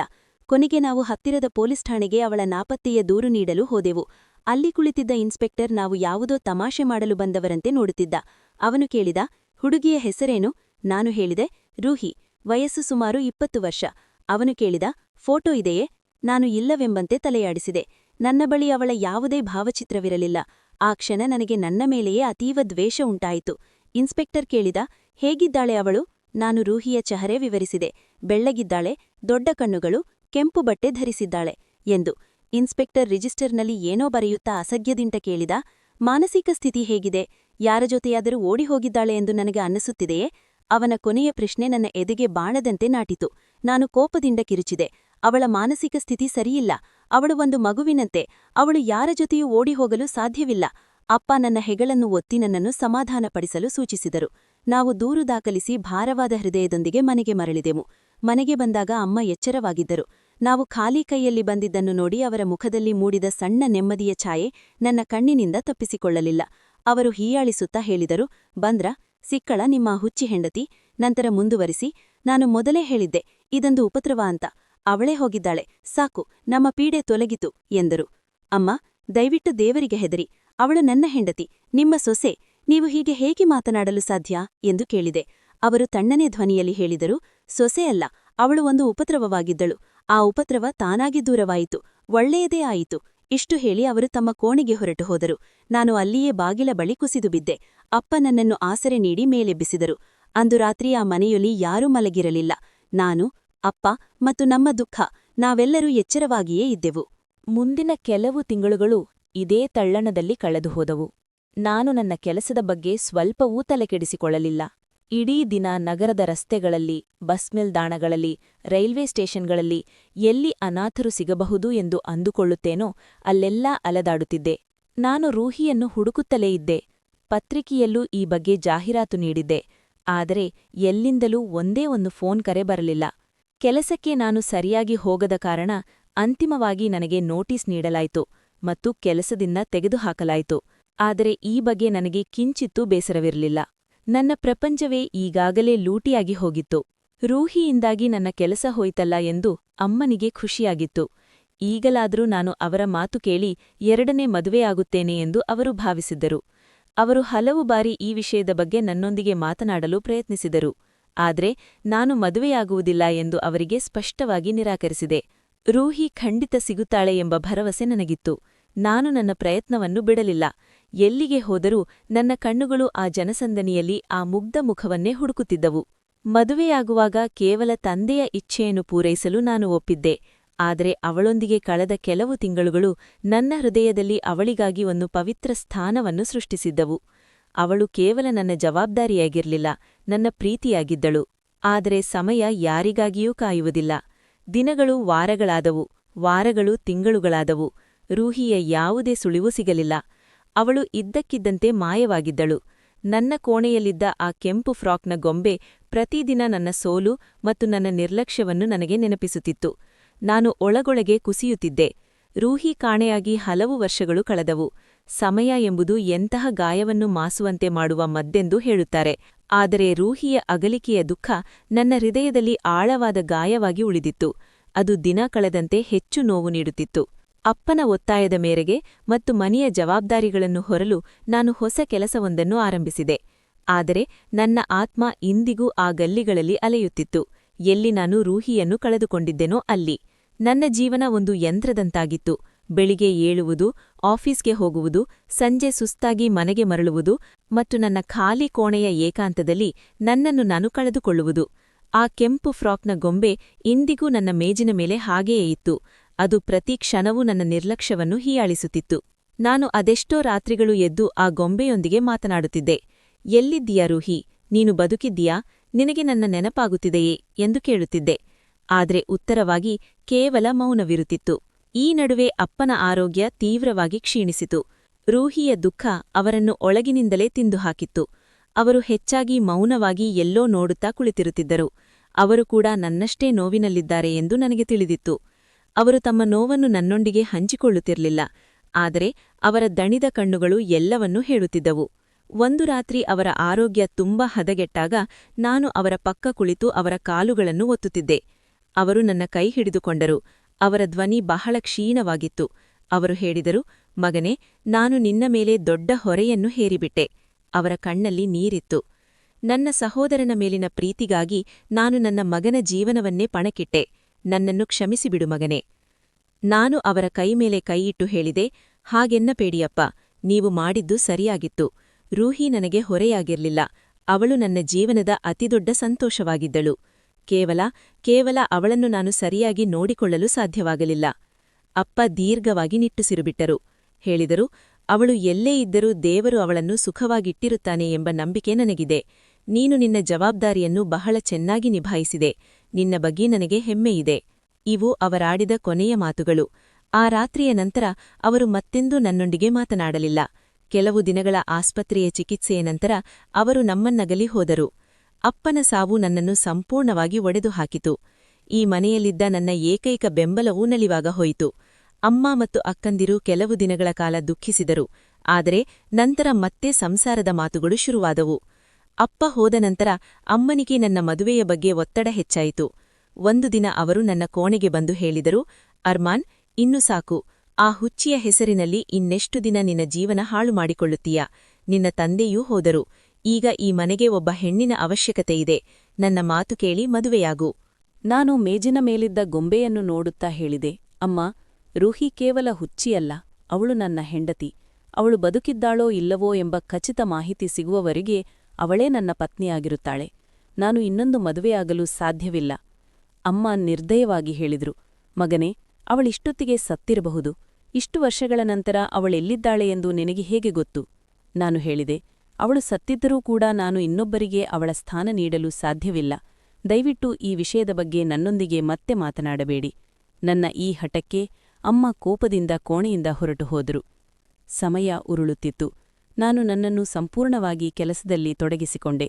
ನಗು, ಸಂತೋಷ ಎಂದರೇನು ಎಂಬುದನ್ನೇ ನಾನು ಮರೆತಿದ್ದೆ. ನಂತರ ಆ ದಿನ ಬಂದಿತು. ಒಂದು ಕರಾಳ ದಿನ. ಅಂದು ಆಫೀಸ್ನಿಂದ ಹಿಂದಿರುಗುವಾಗ ನನಗೆ ಸ್ವಲ್ಪ ತಡವಾಗಿತ್ತು. ಆಕಾಶದಲ್ಲಿ ಕಪ್ಪು ಮೋಡಗಳು ಕವಿದಿದ್ದವು ಮತ್ತು ತಣ್ಣನೆಯ ಗಾಳಿ ಬೀಸುತ್ತಿತ್ತು. ನಾನು ಹಳೆಯ ನೆನಪುಗಳಲ್ಲಿ ಮುಳುಗಿದ್ದೆ. ಅಂದು ರೂಹಿಯನ್ನು ಕರೆದುಕೊಂಡು ಮಾರುಕಟ್ಟೆಗೆ ಹೋದ ಸಂಜೆ ನೆನಪಾಗುತ್ತಿತ್ತು. ಅಂದು ಅವಳನ್ನು ಒಬ್ಬಂಟಿಯಾಗಿ ಬಿಡಬಾರದಿತ್ತು ಎಂದು ಪಶ್ಚಾತ್ತಾಪಪಡುತ್ತಿದ್ದೆ. ನಾನು ನನ್ನ ಯೋಚನೆಗಳಲ್ಲಿ ಎಷ್ಟೊಂದು ಮುಳುಗಿದ್ದೆ ಎಂದರೆ ಎದುರಿನಿಂದ ವೇಗವಾಗಿ ಬರುತ್ತಿದ್ದ ಟ್ರಕ್ನ ಅರಿವೇ ನನಗಾಗಲಿಲ್ಲ. ಡ್ರೈವರ್ ಹಾರ್ನ್ ಮಾಡಿದರೂ ನಾನು ಎಚ್ಚರಗೊಳ್ಳುವಷ್ಟರಲ್ಲಿ ತುಂಬಾ ತಡವಾಗಿತ್ತು. ಟ್ರಕ್ನ ಚಕ್ರಗಳ ಭೀಕರ ಶಬ್ದ ಕೇಳಿಸಿತು ಮತ್ತು ಜೋರಾದ ಹೊಡೆತದೊಂದಿಗೆ ಸುತ್ತಲೂ ಕತ್ತಲೆ ಆವರಿಸಿತು. ನನಗೆ ನೆನಪಿರುವುದು ಇಷ್ಟೇ, ಗಾಳಿಯಲ್ಲಿ ಹಾರುವ ಮೊದಲು ನನ್ನ ತುಟಿಗಳಿಂದ ಹೊರಬಂದ ಹೆಸರು ರೂಹಿ ಎಂದು ಮಾತ್ರ. ಟ್ರಕ್ ನನಗೆ ಡಿಕ್ಕಿ ಹೊಡೆದ ಆ ಕ್ಷಣ ನನ್ನ ಮನಸ್ಸಿನಲ್ಲಿ ಶಾಶ್ವತವಾಗಿ ಅಚ್ಚೊತ್ತಿದೆ. ಗಾಜುಗಳು ಒಡೆದ ಶಬ್ದ ಮತ್ತು ನಂತರ ಒಂದು ಆಳವಾದ ಮೌನ. ಯಾವುದೋ ದೊಡ್ಡ ಕಂದಕಕ್ಕೆ ನಾನು ಬೀಳುತ್ತಿದ್ದಂತೆ ಭಾಸವಾಯಿತು. ಪ್ರಜ್ಞೆ ಮತ್ತು ಅರೆಪ್ರಜ್ಞೆಯ ಸ್ಥಿತಿಯಲ್ಲಿ ಕೆಲವು ಧ್ವನಿಗಳು ಕೇಳಿಸುತ್ತಿದ್ದವು. ಜನರ ಕಿರುಚಾಟ, ಆಂಬ್ಯುಲೆನ್ಸ್ ಸೈರನ್ ಶಬ್ದ ಮತ್ತು ಯಾರೋ ಒಬ್ಬರು ಹೇಳುತ್ತಿದ್ದುದು, ಇವನನ್ನು ಬೇಗ ಎತ್ತಿ, ಉಸಿರಾಟ ಇದೆ. ನನ್ನನ್ನು ಯಾವ ಆಸ್ಪತ್ರೆಗೆ ಕರೆದೊಯ್ದರು ಎಂಬುದು ನನಗೆ ನೆನಪಿಲ್ಲ, ಆದರೆ ನನ್ನನ್ನು ಸ್ಟ್ರೆಚರ್ ಮೇಲೆ ಮಲಗಿಸುತ್ತಿದ್ದಾರೆ ಎಂಬ ಅರಿವಿತ್ತು. ನಂತರ ಆಸ್ಪತ್ರೆಯ ತುರ್ತು ವಿಭಾಗದ ಗದ್ದಲ, ವೈದ್ಯರ ಓಡಾಟ ಮತ್ತು ಯಾರೋ ಒಬ್ಬರು ತಲೆಗೆ ಗಾಯವಾಗಿದೆ, ಬೇಗ ಓಟಿಗೆ ಕರೆದೊಯ್ಯಿರಿ ಎಂದು ಹೇಳಿದ್ದು ಕೇಳಿಸಿತು. ತಲೆಯಲ್ಲಿ ವಿಪರೀತ ನೋವು ಕಾಣಿಸಿಕೊಂಡು ನಾನು ಸಂಪೂರ್ಣ ಪ್ರಜ್ಞೆ ಕಳೆದುಕೊಂಡೆ. ಎಷ್ಟು ಸಮಯ ಕಳೆಯಿತೋ ಗೊತ್ತಿಲ್ಲ. ನನಗೆ ಪ್ರಜ್ಞೆ ಬಂದಾಗ ಸುತ್ತಲೂ ಅಪರಿಚಿತ ಮೌನ ಮತ್ತು ಔಷಧಗಳ ವಾಸನೆ ಹರಡಿತ್ತು. ನನ್ನ ಕಣ್ಣುಗಳು ಮಂಜಾಗಿದ್ದವು, ಆದರೆ ಬಿಳಿ ಛಾವಣಿ ಮತ್ತು ಗೋಡೆಗಳು ನಾನು ಆಸ್ಪತ್ರೆಯಲ್ಲಿದ್ದೇನೆ ಎಂದು ಹೇಳುತ್ತಿದ್ದವು. ನನ್ನ ತಲೆಗೆ ಪಟ್ಟಿ ಕಟ್ಟಲಾಗಿತ್ತು. ಯಂತ್ರವೊಂದರ ಬೀಪ್ ಬೀಪ್ ಶಬ್ದ ಕೇಳಿಸುತ್ತಿತ್ತು. ನಾನು ಕುತ್ತಿಗೆ ತಿರುಗಿಸಲು ಪ್ರಯತ್ನಿಸಿದೆ, ಆದರೆ ಇಡೀ ಮೈಯಲ್ಲಿ ನೋವು ಕಾಣಿಸಿಕೊಂಡಿತು. ನಾನು ಮತ್ತೆ ಕಣ್ಣು ಮುಚ್ಚಿಕೊಂಡೆ. ಅಪಘಾತದ ದೃಶ್ಯಗಳು ಒಂದೊಂದಾಗಿ ನೆನಪಾದವು. ಆ ವೇಗದ ಟ್ರಕ್, ಆ ಬೆಳಕು ಮತ್ತು ನನ್ನ ತುಟಿಗಳ ಮೇಲೆ ಬಂದ ಆ ಹೆಸರು ರೂಹಿ. ಇದೇ ಸಮಯದಲ್ಲಿ ನನ್ನ ಕಿವಿಗೆ ಮೃದುವಾದ ಧ್ವನಿಯೊಂದು ಬಿತ್ತು. ನನಗನ್ನಿಸುತ್ತದೆ, ನಿಮಗೆ ಪ್ರಜ್ಞೆ ಬಂದಿದೆ ಎಂದು. ಆ ಧ್ವನಿಯಲ್ಲಿ ಅದೆಂತಹ ನೆಮ್ಮದಿಯಿತ್ತೆಂದರೆ ನಾನು ಬೆಚ್ಚಿಬಿದ್ದು ಕಣ್ಣು ತೆರೆದೆ. ನನ್ನ ದೃಷ್ಟಿ ಇನ್ನೂ ಮಂಜಾಗಿದ್ದರೂ ಹಾಸಿಗೆಯ ಪಕ್ಕದಲ್ಲಿ ಬಿಳಿ ಬಟ್ಟೆ ಧರಿಸಿದ ಯಾರೋ ನಿಂತಿರುವುದು ಕಂಡಿತು. ಈಗ ನೀವು ಹೇಗೆ ಅನುಭವಿಸುತ್ತಿದ್ದೀರಿ ಎಂದು ಅವಳು ಮತ್ತೆ ಕೇಳಿದಳು. ಅವಳ ಧ್ವನಿಯಲ್ಲಿ ಕಾಳಜಿ ಮತ್ತು ಮೃದುತ್ವ ಇತ್ತು. ನಾನು ಕಣ್ಣುಗಳನ್ನು ಬಡಿದು ಸ್ಪಷ್ಟವಾಗಿ ನೋಡಲು ಪ್ರಯತ್ನಿಸಿದೆ. ಮಂಜು ಕವಿದಂತಿದ್ದ ದೃಷ್ಟಿ ನಿಧಾನವಾಗಿ ಸರಿಯುತ್ತಿತ್ತು. ಬಿಳಿ ಬಟ್ಟೆ ಧರಿಸಿದ ಆ ವ್ಯಕ್ತಿ ಈಗ ಸ್ಪಷ್ಟವಾಗಿ ಕಾಣತೊಡಗಿದರು. ಬಿಳಿ ಕೋಟ್, ಕುತ್ತಿಗೆಯಲ್ಲಿ ಸ್ಟೆಥಸ್ಕೋಪ್ ಧರಿಸಿದ ಒಬ್ಬ ಲೇಡಿ ಡಾಕ್ಟರ್ ನನ್ನ ಪಕ್ಕದಲ್ಲಿ ನಿಂತಿದ್ದರು. ಕೈಯಲ್ಲಿ ಕ್ಲಿಪ್ಬೋರ್ಡ್ ಇತ್ತು ಮತ್ತು ಅವರು ನನ್ನ ರಿಪೋರ್ಟ್ಗಳನ್ನು ನೋಡುತ್ತಿದ್ದರು. ಅವಳ ಮುಖದಲ್ಲಿ ಗಾಂಭೀರ್ಯ ಮತ್ತು ಕಾಳಜಿ ಎದ್ದು ಕಾಣುತ್ತಿತ್ತು. ಅವಳು ಏನನ್ನೋ ಬರೆಯಲು ಬಗ್ಗಿದಳು ಮತ್ತು ನಂತರ ನನ್ನ ಕಡೆಗೆ ನೋಡಲು ಮುಖ ಎತ್ತಿದಳು. ನನ್ನ ದೃಷ್ಟಿ ಅವಳ ಮುಖದ ಮೇಲೆ ಪೂರ್ತಿಯಾಗಿ ನೆಟ್ಟ ತಕ್ಷಣ ನನ್ನ ಹೃದಯ ಗಂಟಲಿಗೆ ಬಂದಂತಾಯಿತು. ಕಾಲ ಸ್ತಬ್ಧವಾಯಿತು. ಉಸಿರು ನಿಂತುಹೋಯಿತು. ಅಲ್ಲಿಯವರೆಗೆ ನಿಧಾನವಾಗಿ ಬೀಪ್ ಬೀಪ್ ಎನ್ನುತ್ತಿದ್ದ ಯಂತ್ರದ ಸದ್ದು ಇದ್ದಕ್ಕಿದ್ದಂತೆ ವೇಗವಾಯಿತು. ಈ ಮುಖ, ಈ ಕಣ್ಣುಗಳು, ಈ ಹಣೆ, ಈ ತುಟಿಗಳು ವರ್ಷಗಳ ನೆನಪಿನ ಅಡಿಯಲ್ಲಿ ಹೂತುಹೋಗಿದ್ದರೂ ಈ ಮುಖ ಇಂದಿಗೂ ನನ್ನ ಮನಸ್ಸಿನಲ್ಲಿ ನಿನ್ನೆಯಷ್ಟೇ ನಡೆದ ಘಟನೆಯಂತೆ ಅಚ್ಚೊತ್ತಿದೆ. ಮುಖ ಸ್ವಲ್ಪ ಸೊರಗಿತ್ತು. ಕಣ್ಣುಗಳಲ್ಲಿ ಈಗ ಮುಗ್ಧತೆಯ ಬದಲಾಗಿ ತಿಳುವಳಿಕೆ ಮತ್ತು ಆತ್ಮವಿಶ್ವಾಸ ಇತ್ತು. ಆದರೆ ಇದೇ ಮುಖ, ವರ್ಷಗಳ ಹಿಂದೆ ಒಂದು ಜನಜಂಗುಳಿಯ ಮಾರುಕಟ್ಟೆಯಲ್ಲಿ ನಾನು ಕಳೆದುಕೊಂಡ ಅದೇ ಮುಖ. ನನ್ನ ಪ್ರಜ್ಞೆ ಪೂರ್ತಿಯಾಗಿ ಎಚ್ಚರವಾಯಿತು. ಇದು ಹೇಗೆ ಸಾಧ್ಯ? ನಾನು ಸತ್ತಿದ್ದೇನೆಯೇ? ಇದು ಯಾವುದಾದರೂ ಕನಸೇ ಅಥವಾ ನನ್ನ ತಲೆಗೆ ಬಿದ್ದ ಪೆಟ್ಟಿನ ಪರಿಣಾಮವಾಗಿ ನಾನು ಇಲ್ಲದನ್ನು ಕಾಣುತ್ತಿದ್ದೇನೆಯೇ? ಅವಳು ನನ್ನ ಸ್ಥಿತಿ ಮತ್ತು ಯಂತ್ರದ ವೇಗದ ಸದ್ದನ್ನು ಗಮನಿಸಿದಳು. ನೀವು ಆರಾಮವಾಗಿದ್ದೀರಿ? ಎಲ್ಲಾದರೂ ಜಾಸ್ತಿ ನೋವಾಗುತ್ತಿದೆಯೇ ಎಂದು ಕೇಳುತ್ತಾ ಅವಳು ನನ್ನ ನಾಡಿಮಿಡಿತವನ್ನು ಪರೀಕ್ಷಿಸಲು ಮುಂದಾದಳು. ಅವಳ ಸ್ಪರ್ಶ ಅದೇ ಆಗಿತ್ತು. ನನ್ನ ಇಡೀ ಶರೀರದಲ್ಲಿ ವಿದ್ಯುತ್ ಸಂಚರಿಸಿದಂತಾಯಿತು. ಇಲ್ಲ, ಇದು ಕನಸಾಗಿರಲು ಸಾಧ್ಯವೇ ಇಲ್ಲ. ನನ್ನ ತುಟಿಗಳು ನಡುಗಿದವು. ವರ್ಷಗಳ ನೋವು, ವರ್ಷಗಳ ಹುಡುಕಾಟ, ವರ್ಷಗಳ ಏಕಾಂತ ಎಲ್ಲವೂ ಕಣ್ಣೀರಿನ ರೂಪದಲ್ಲಿ ಹೊರಬಂದವು. ಕೋಣೆಯ ಮೌನವನ್ನು ಸೀಳುವಂತೆ ನನ್ನ ಗಂಟಲಿಂದ ಒಂದು ಧ್ವನಿ ಹೊರಬಂತು, ರೂಹಿ. ತನ್ನ ಹೆಸರನ್ನು ಕೇಳಿದ ತಕ್ಷಣ ನಾಡಿ ಪರೀಕ್ಷಿಸುತ್ತಿದ್ದ ಅವಳು ಸ್ತಬ್ಧಳಾದಳು. ಅವಳು ಬೆಚ್ಚಿಬಿದ್ದು ತನ್ನ ಕೈಯನ್ನು ಹಿಂದಕ್ಕೆ ಎಳೆದುಕೊಂಡಳು ಮತ್ತು ಗೊಂದಲದ ದೃಷ್ಟಿಯಿಂದ ನನ್ನನ್ನು ನೋಡತೊಡಗಿದಳು. ಅವಳ ಹಣೆಯ ಮೇಲೆ ಸುಕ್ಕುಗಳು ಮೂಡಿದವು. ಅವಳ ಕಣ್ಣುಗಳಲ್ಲಿ ಯಾವುದೇ ಗುರುತಿಸುವಿಕೆಯ ಕುರುಹಿರಲಿಲ್ಲ. ಕೇವಲ ಅಪರಿಚಿತ ಭಾವ ಮತ್ತು ಆಶ್ಚರ್ಯವಿತ್ತು. ಅವಳು ನೇರವಾಗಿ ಹೇಳಿದಳು, ಐ ಆಮ್ ಸಾರಿ. ನಿಮಗೆ ನನ್ನ ಹೆಸರು ಹೇಗೆ ಗೊತ್ತು? ನಿಮಗೆ ನನ್ನ ಹೆಸರು ಹೇಗೆ ಗೊತ್ತು? ಎಂಬ ಅವಳ ಮಾತುಗಳು ನನ್ನ ಕಿವಿಗೆ ಕರಗಿದ ಗಾಜನ್ನು ಸುರಿದಂತೆ ಚುಚ್ಚಿದವು. ಅವಳು ನನ್ನನ್ನು ಮರೆತು ಬಿಟ್ಟಿದ್ದಾಳೆ ಎಂಬುದು ಸಾಧ್ಯವೇ? ಅಥವಾ ಅವಳು ಬೇಕೆಂದೇ ಅಪರಿಚಿತಳಂತೆ ನಟಿಸುತ್ತಿದ್ದಾಳೆ? ನನ್ನ ಮೆದುಳಿನಲ್ಲಿ ಸಾವಿರಾರು ಪ್ರಶ್ನೆಗಳ ಬಿರುಗಾಳಿ ಎದ್ದಿತು. ಆದರೆ ಒಂದು ವಿಷಯ ಸ್ಪಷ್ಟವಾಗಿತ್ತು. ನಾನು ಅವಳನ್ನು ಇನ್ನೊಮ್ಮೆ ಕಳೆದುಕೊಳ್ಳಲು ಸಿದ್ಧನಿರಲಿಲ್ಲ. ನಾನು ಹಾಸಿಗೆಯಿಂದ ಏಳಲು ಪ್ರಯತ್ನಿಸಿದೆ. ತಲೆಯ ನೋವನ್ನು ನಿರ್ಲಕ್ಷಿಸಿ ಹೇಳಿದೆ, ರೂಹಿ, ನೀನೇನ್ಮಾಡ್ತಿದ್ದೀಯಾ? ನಾನು ಅರ್ಮಾನ್, ನಿನ್ನ ಗಂಡ. ಅವಳು ಒಂದು ಹೆಜ್ಜೆ ಹಿಂದಕ್ಕೆ ಸರಿದಳು. ಅವಳ ಮುಖದಲ್ಲಿ ಮತ್ತೆ ಗಾಂಭೀರ್ಯ ಮರಳಿತು. ಆದರೆ ಅವಳ ಕಣ್ಣುಗಳಲ್ಲಿ ಒಂದು ಕ್ಷಣ ಮಿಂಚಿದ ಆ ಗೊಂದಲ ನನ್ನ ಕಣ್ಣಿನಿಂದ ತಪ್ಪಿಸಿಕೊಳ್ಳಲಿಲ್ಲ. ಅವಳು ಹೇಳಿದಳು, ನೋಡಿ ಮಿಸ್ಟರ್ ಅರ್ಮಾನ್. ಕ್ಲಿಪ್ಬೋರ್ಡ್ ನೋಡಿ ಅವಳು ನನ್ನ ಹೆಸರು ಓದಿದಳು. ನಿಮ್ಮ ತಲೆಗೆ ಆಳವಾದ ಗಾಯವಾಗಿದೆ. ಇದನ್ನು ಪೋಸ್ಟ್ ಟ್ರಾಮ್ಯಾಟಿಕ್ ಕನ್ಫ್ಯೂಷನ್ ಎನ್ನುತ್ತಾರೆ. ಅಪಘಾತದ ನಂತರ ರೋಗಿಗಳು ಹೀಗೆ ವಾಸ್ತವದಲ್ಲಿಲ್ಲದ ವಿಷಯಗಳ ಬಗ್ಗೆ ಮಾತನಾಡುವುದು ಸಾಮಾನ್ಯ. ನಿಮಗೆ ವಿಶ್ರಾಂತಿಯ ಅಗತ್ಯವಿದೆ. ನಾನು ಹೇಳಿದೆ, ನಾನು ಯಾವುದೇ ಗೊಂದಲಕ್ಕೀಡಾಗಿಲ್ಲ. ನಾನು ನಿನ್ನನ್ನು ಚೆನ್ನಾಗಿ ಬಲ್ಲೆ. ರೂಹಿ, ನೀನೇ ಆ ರೂಹಿ. ನನ್ನ ಚಿಕ್ಕಪ್ಪನ ಮಗಳು. ನಿನ್ನ ತಂದೆ ತಾಯಿ ಅಪಘಾತದಲ್ಲಿ ಮರಣ ಹೊಂದಿದ್ದರು ಮತ್ತು ನೀನು ನಮ್ಮ ಜೊತೆ ಹಳ್ಳಿಯಲ್ಲಿ ಇರುತ್ತಿದ್ದೆ. ನನ್ನ ಪ್ರತಿಯೊಂದು ಮಾತಿನೊಂದಿಗೆ ಅವಳ ಮುಖದ ಬಣ್ಣ ಬದಲಾಗುತ್ತಿತ್ತು. ಅವಳು ತನ್ನ ಭಾವನೆಗಳನ್ನು ಹತ್ತಿಕ್ಕಲು ಪ್ರಯತ್ನಿಸುತ್ತಿದ್ದಳು. ಆದರೆ ಅವಳ ಕೈಗಳು ಲಘುವಾಗಿ ನಡುಗುತ್ತಿದ್ದವು. ಅವಳು ಹೇಳಿದಳು, ನೀವು ಸರಿಯಾಗಿ ವಿಶ್ರಾಂತಿ ಪಡೆಯಬೇಕು. ನಾನು ನರ್ಸನ್ನು ಕಳುಹಿಸುತ್ತೇನೆ. ಇಷ್ಟು ಹೇಳಿ ಅವಳು ವೇಗವಾಗಿ ಬಾಗಿಲಿನ ಕಡೆಗೆ ತಿರುಗಿದಳು. ಅಕ್ಕ ನಿನಗೆ ಹೊರೆಯುತ್ತಿದ್ದರು ಅಲ್ವಾ ಎಂದು ನಾನು ಜೋರಾಗಿ ಹೇಳಿದೆ. ಒಂದು ದಿನ ನೀನು ಅವರ ಮಗಳ ಫೀಡರನ್ನು ಬಾಯಿಗೆ ಹಾಕಿಕೊಂಡಿದ್ದಕ್ಕೆ ಅವರು ನಿನ್ನನ್ನು ತುಂಬಾ ಹೊಡೆದಿದ್ದರು. ಇದನ್ನು ಕೇಳಿದ ತಕ್ಷಣ ಅವಳ ಹೆಜ್ಜೆಗಳು ಬಾಗಿಲಿನ ಬಳಿಯೇ ಸ್ಥಿರವಾದವು. ಅವಳ ಕೈ ಬಾಗಿಲ ಹ್ಯಾಂಡಲ್ ಮೇಲಿತ್ತು. ಆದರೆ ಅವಳು ಕಲ್ಲಿನ ಪ್ರತಿಮೆಯಂತಾದಳು. ಅವಳು ತಿರುಗಿ ನನ್ನನ್ನು ನೋಡಲಿಲ್ಲ. ಆದರೆ ಅವಳ ಮೌನವಾದ ಶರೀರ ನಾನು ಹೇಳಿದ ಮಾತುಗಳು ಸರಿಯಾದ ಜಾಗಕ್ಕೆ ತಲುಪಿವೆ ಎಂದು ಸಾಕ್ಷಿ ಹೇಳುತ್ತಿತ್ತು. ನೀನು ನನ್ನ ಹತ್ತಿರ ಗೊಂಬೆ ಕೇಳುತ್ತಿದ್ದೆ. ನಾನು ನಡುಗುವ ಧ್ವನಿಯಲ್ಲಿ ಮುಂದುವರಿಸಿದೆ. ಕೆಂಪು ಫ್ರಾಕ್ ಧರಿಸಿದ ಗೊಂಬೆ. ಅದನ್ನೇ ಕೊಡಿಸಲು ನಾನು ನಿನ್ನನ್ನು ಮಾರುಕಟ್ಟೆಗೆ ಕರೆದುಕೊಂಡು ಹೋಗಿದ್ದೆ. ಅಲ್ಲೇ ನೀನು ನನ್ನಿಂದ ಕಳೆದು ಹೋಗಿದ್ದೆ. ಇಂದಿನವರೆಗೂ ಆ ವಿಷಯಕ್ಕಾಗಿ ನನ್ನನ್ನು ನಾನು ಕ್ಷಮಿಸಿಕೊಳ್ಳಲು ಸಾಧ್ಯವಾಗಿಲ್ಲ. ಅವಳ ಹೆಗಲುಗಳು ಲಘುವಾಗಿ ನಡುಗುತ್ತಿದ್ದವು. ಕೆಲವು ಕ್ಷಣಗಳ ಮೌನದ ನಂತರ ಅವಳು ಒಂದು ಮಾತು ಆಡದೆ ಮತ್ತು ನನ್ನ ಕಡೆಗೆ ನೋಡದೆಯೇ ವೇಗವಾಗಿ ಬಾಗಿಲು ತೆರೆದು ಕೋಣೆಯಿಂದ ಹೊರಗೆ ಹೋದಳು. ನಾನು ಹಾಸಿಗೆಯ ಮೇಲೆ ಕುಸಿದುಬಿದ್ದೆ. ಅವಳು ರೂಹಿಯೇ ಆಗಿದ್ದಳು. ಅವಳಿಗೆಲ್ಲವೂ ತಿಳಿದಿತ್ತು. ಆದರೆ ಅವಳು ಯಾಕೆ ಒಪ್ಪಿಕೊಳ್ಳುತ್ತಿಲ್ಲ? ಅವಳು ನನ್ನನ್ನು ದ್ವೇಷಿಸುತ್ತಿದ್ದಾಳೆ? ಅಥವಾ ಅವಳು ತನ್ನ ಹಳೆಯ ಜೀವನವನ್ನು ಪೂರ್ತಿಯಾಗಿ ಅಳಿಸಿ ಹಾಕಿದ್ದಾಳೆ? ನನ್ನ ಹೃದಯ ಭರವಸೆ ಮತ್ತು ಭಯದ ನಡುವೆ ತೂಗಾಡುತ್ತಿತ್ತು. ನರ್ಸ್ ಬಂದು ನನಗೆ ಇಂಜೆಕ್ಷನ್ ನೀಡಿದಳು. ಔಷಧದ ಅಮಲಲ್ಲಿ ಕಣ್ಣುಗಳು ಭಾರವಾಗತೊಡಗಿದವು. ಆದರೆ ನನ್ನ ಮನಸ್ಸು ಮಾತ್ರ ರೂಹಿಯಿಂದ ಸತ್ಯವನ್ನು ಒಪ್ಪಿಸುವ ಪ್ಲಾನ್ ಮಾಡುತ್ತಿತ್ತು. ಮರುದಿನ ರೂಹಿ ರೌಂಡ್ಸ್ಗೆ ಬರಲಿಲ್ಲ. ಅವಳ ಬದಲಿಗೆ ಬೇರೆ ಡಾಕ್ಟರ್ ಬಂದಿದ್ದರು. ನಾನು ವಿಚಾರಿಸಿದಾಗ ಡಾಕ್ಟರ್ ರೂಹಿ ಯಾವುದೋ ವೈಯಕ್ತಿಕ ತುರ್ತು ಕಾರಣದಿಂದಾಗಿ ರಜೆಯಲ್ಲಿದ್ದಾರೆ ಎಂದು ತಿಳಿಸಿದರು. ಅವಳು ನನ್ನಿಂದ ದೂರ ಹೋಗುತ್ತಿದ್ದಾಳೆ ಎಂಬ ಭಯ ನನ್ನನ್ನು ಕಾಡತೊಡಗಿತು. ಅಂದು ರಾತ್ರಿ ಅರ್ಧರಾತ್ರಿಯ ಸಮಯದಲ್ಲಿ ನನ್ನ ಕೋಣೆಯ ಬಾಗಿಲು ಮೆಲ್ಲಗೆ ತೆರೆಯಿತು. ಬಿಳಿ ಕೋಟ್ ಧರಿಸಿದ ಅವಳು ಒಳಗೆ ಬಂದಳು. ಆದರೆ ಇಂದು ಅವಳ ಮುಖದಲ್ಲಿ ಆ ನಟನೆಯ ಮುಖವಾಡವಿರಲಿಲ್ಲ. ಬದಲಾಗಿ ನೋವು ಮತ್ತು ಸತ್ಯದ ಭಾವವಿತ್ತು. ಅವಳು ಬಂದು ನನ್ನ ಹಾಸಿಗೆಯ ಪಕ್ಕದ ಕುರ್ಚಿಯಲ್ಲಿ ಕುಳಿತಳು. ಯಾಕೆ ಹೀಗೆ ಮಾಡುತ್ತಿದ್ದೀಯಾ ರೂಹಿ? ಅವಳು ಕಣ್ಣು ಕೆಳಗೆ ಬಿಟ್ಟಳು. ಅವಳ ಕಣ್ಣಿನಿಂದ 2 ದೊಡ್ಡ ಹನಿಗಳು ಅವಳ ಕೈಗಳ ಮೇಲೆ ಬಿದ್ದವು. ನಾನು ಕಾಣೆಯಾಗಿದ್ದೆ. ಅವಳ ಧ್ವನಿ ಬಹಳ ಕ್ಷೀಣವಾಗಿತ್ತು. ನಂತರ ಅವಳು ಆ ವರ್ಷಗಳ ಕಥೆಯನ್ನು ಹೇಳಲು ಶುರುಮಾಡಿದಳು. ಅಂದು ನಾನು ಮಾರುಕಟ್ಟೆಯಲ್ಲಿ ನಿಮ್ಮಿಂದ ಬೇರ್ಪಟ್ಟಾಗ ತುಂಬ ಹೆದರಿಕೊಂಡಿದ್ದೆ. ನಿಮ್ಮನ್ನು ಹುಡುಕುತ್ತಾ ಒಂದು ಗಲ್ಲಿಯೊಳಗೆ ಹೋಗಿದ್ದೆ. ನೀವು ಅಲ್ಲಿ ಸಿಗಲಿಲ್ಲ. ನಾನು ಅಳುತ್ತಿದ್ದಾಗ ಒಬ್ಬ ಶ್ರೀಮಂತ ಮಹಿಳೆ ಗಾಡಿಯಲ್ಲಿ ಬಂದು ನನ್ನನ್ನು ವಿಚಾರಿಸಿದರು. ಆಘಾತದಲ್ಲಿದ್ದ ನನಗೆ ಏನೂ ಮಾತನಾಡಲು ಸಾಧ್ಯವಾಗಲಿಲ್ಲ. ನನ್ನ ಸ್ಥಿತಿ ನೋಡಿ ಅವರು ನನ್ನನ್ನು ತಮ್ಮ ಮನೆಗೆ ಕರೆದು ಹೋದರು. ಆ ಮೇಡಂ ಹೆಸರು ಮಿಸೆಸ್ ಸಾನಿಯಾ. ಅವರಿಗೆ ಮಕ್ಕಳಿರಲಿಲ್ಲ. ಅವರು ನನ್ನನ್ನು ಹುಚ್ಚಿ ಎಂದು ಕರೆಯದೆ ದೊಡ್ಡ ಸೈಕ್ಯಾಟ್ರಿಸ್ಟ್ ಬಳಿ ಕರೆದು ಹೋದರು. ವೈದ್ಯರು ಹೇಳಿದ್ದೇನೆಂದರೆ ನನ್ನ ತಂದೆ ತಾಯಿಯ ಸಾವಿನ ಆಘಾತದಿಂದ ನನ್ನ ನೆನಪಿನ ಶಕ್ತಿಯ ಮೇಲೆ ಪರಿಣಾಮ ಬೀರಿದೆ ಮತ್ತು ನಾನು ಮಾನಸಿಕವಾಗಿ ಬಾಲ್ಯಕ್ಕೆ ಮರಳಿದ್ದೇನೆ ಎಂದು.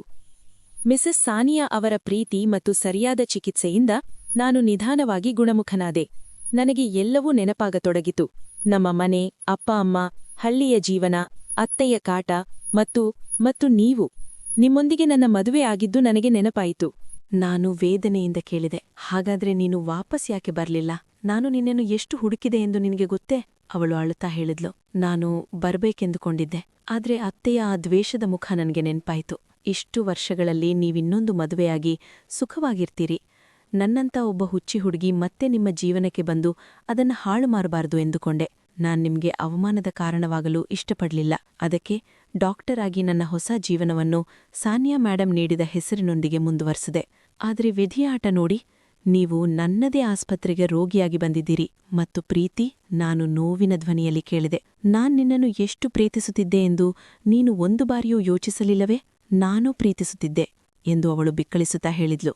ಅದೇ ಪ್ರೀತಿಯೇ ನಿಮ್ಮ ಸಂತೋಷಕ್ಕಾಗಿ ನನ್ನನ್ನು ತ್ಯಾಗ ಮಾಡಲು ಪ್ರೇರೇಪಿಸಿತು. ಮಿಸೆಸ್ ಸಾನಿಯಾ ನನ್ನನ್ನು ಮಗಳಂತೆ ಸ್ವೀಕರಿಸಿದ್ರು. ನಾನು ಅರ್ಧಕ್ಕೆ ಬಿಟ್ಟಿದ್ದ ನನ್ನ ಶಿಕ್ಷಣವನ್ನು ಅವರು ಪೂರ್ಣಗೊಳಿಸಿದ್ರು. ನಾನು ಹಗಲಿರುಳು ಓದಿ ಇಂದು ಡಾಕ್ಟರ್ ಆಗಿದ್ದೇನೆ. ಇದರಿಂದ ನಾನು ಜನರಿಗೆ ಸಹಾಯ ಮಾಡಬಹುದು. ನಿಮ್ಮ ಜೀವನಕ್ಕೆ ನಾನು ಮತ್ತೆ ಮರಳಿ ಬರುವುದಿಲ್ಲ ಎಂದುಕೊಂಡೆ. ಆದರೆ ವಿಧಿಯಾಟವೇ ಬೇರೆಯಾಗಿತ್ತು. ಅವಳ ಪೂರ್ತಿ ಕಥೆ ಕೇಳಿದ ನಂತರ ನನ್ನ ಹೃದಯ ದುಃಖ ಮತ್ತು ಪ್ರೀತಿಯಿಂದ ತುಂಬಿಬಂತು. ಅವಳು ಎಷ್ಟೊಂದು ನೋವನ್ನು ಅನುಭವಿಸಿದ್ಲು ಮತ್ತು ಆ ಎಲ್ಲ ನೋವಿಗೆ ಒಂದು ಸಣ್ಣ ತಪ್ಪು ತಿಳುವಳಿಕೆ ಕಾರಣವಾಗಿತ್ತು. ನಾನಂದೆ, ರೂಹಿ, ನಿನ್ನನ್ನು ಬಿಟ್ಟು ನಾನು ಇನ್ನೊಬ್ಬರ ಜೊತೆ ಜೀವನ ನಡೆಸ್ತೇನೆ ಎಂದು ನೀನು ಹೇಗೆ ಯೋಚಿಸಿದೆ? ನಾನು ಮುಂದೆ ಹೋಗಿ ನಡುಗುತ್ತಿದ್ದ ಅವಳ ಕೈಗಳನ್ನು ಹಿಡಿದುಕೊಂಡೆ. ಅವಳ ತಣ್ಣನೆಯ ಕೈಗಳಿಗೆ ನನ್ನ ಬೆಚ್ಚಗಿನ ಸ್ಪರ್ಶ ಸಿಕ್ಕಾಗ ಅದೊಂದು ದೃಢವಾದ ನಿರ್ಧಾರವಾಗಿ ಬದಲಾಯಿತು. ನಾನ್ ಹೇಳಿದೆ, ಯಾವ ದಿನ ನೀನು ಕಳೆದು ಹೋದೆಯೋ ಅಂದೇ ನನ್ನ ಸಂತೋಷವೂ ಕಳೆದು ಹೋಗಿತ್ತು. ನನ್ನ ಜೀವನ ಕೇವಲ ಯಂತ್ರದಂತಾಗಿತ್ತು. ನಿನ್ನನ್ನು ಹುಡುಕುವುದೇ ನನ್ನ ಜೀವನದ ಏಕೈಕ ಗುರಿಯಾಗಿತ್ತು. ನಾನು ಮದುವೆ ಹೇಗೆ ಮಾಡಿಕೊಳ್ಳಲಿ? ನನ್ನ ಮದುಮಗಳು ನೀನೇ ಆಗಿದ್ದೆ, ನೀನೇ ಇದ್ದೀಯಾ ಮತ್ತು ಎಂದಿಗೂ ನೀನೇ ಆಗಿರುತ್ತೀಯಾ. ನನ್ನ ಮಾತುಗಳನ್ನು ಕೇಳಿ ಅವಳು ಆಶ್ಚರ್ಯ ಮತ್ತು ಅವಿಶ್ವಾಸದಿಂದ ನನ್ನನ್ನು ನೋಡಿದ್ಲು. ಅವಳ ಕಣ್ಣೀರಿನ ಕಣ್ಣುಗಳಲ್ಲಿ ನಾನು ವರ್ಷಗಳಿಂದ ಕಾಯುತ್ತಿದ್ದ ಆ ಭರವಸೆಯ ಕಿರಣ ಮಿಂಚಿತು. ನಿಜವಾಗ್ಲೂ ನೀವು ನನ್ಗಾಗಿ ಕಾಯ್ತಿದ್ದೀರಾ ಎಂದು ಅವಳು ನಡುಗುವ ಧ್ವನಿಯಲ್ಲಿ ಕೇಳಿದ್ಲು. ನಾನು ಅವಳ ಕೈಯನ್ನು ಗಟ್ಟಿಯಾಗಿ ಹಿಡಿದು ಹೇಳಿದೆ, ನಾನು ಕೇವಲ ನಿನಗಾಗಿ ಕಾಯಲಿಲ್ಲ ರೂಹಿ, ಪ್ರತಿ ಕ್ಷಣವೂ ನಿನ್ನ ನೆನಪಿನಲ್ಲೇ ಬದುಕಿದ್ದೇನೆ. ಅಪ್ಪ ಕೂಡ ಇದೇ ದುಃಖದಲ್ಲಿ ನಮ್ಮನ್ನು ಅಗಲಿದರು. ಅಮ್ಮ ಎಷ್ಟೇ ಪ್ರಯತ್ನಿಸಿದ್ರೂ ನನ್ನ ಹೃದಯ ಇನ್ನೊಬ್ಬರನ್ನು ಸ್ವೀಕರಿಸಲು ಸಿದ್ಧವಿರಲಿಲ್ಲ. ಇಂದಿನವರೆಗೂ ನಾನು ನಿನಗಾಗಿಯೇ ಕಾಯ್ತಿದ್ದೆ. ಇದನ್ನು ಕೇಳಿದ ತಕ್ಷಣ ಅವಳು ತನ್ನ ಭಾವನೆಗಳನ್ನು ಹತೋಟಿಯಲ್ಲಿಡಲು ಸಾಧ್ಯವಾಗದೆ ಜೋರಾಗಿ ಅಳತೊಡಗಿದ್ಲು. ಇವು ಸಂತೋಷದ ಕಣ್ಣೀರುಗಳಾಗಿದ್ದವು.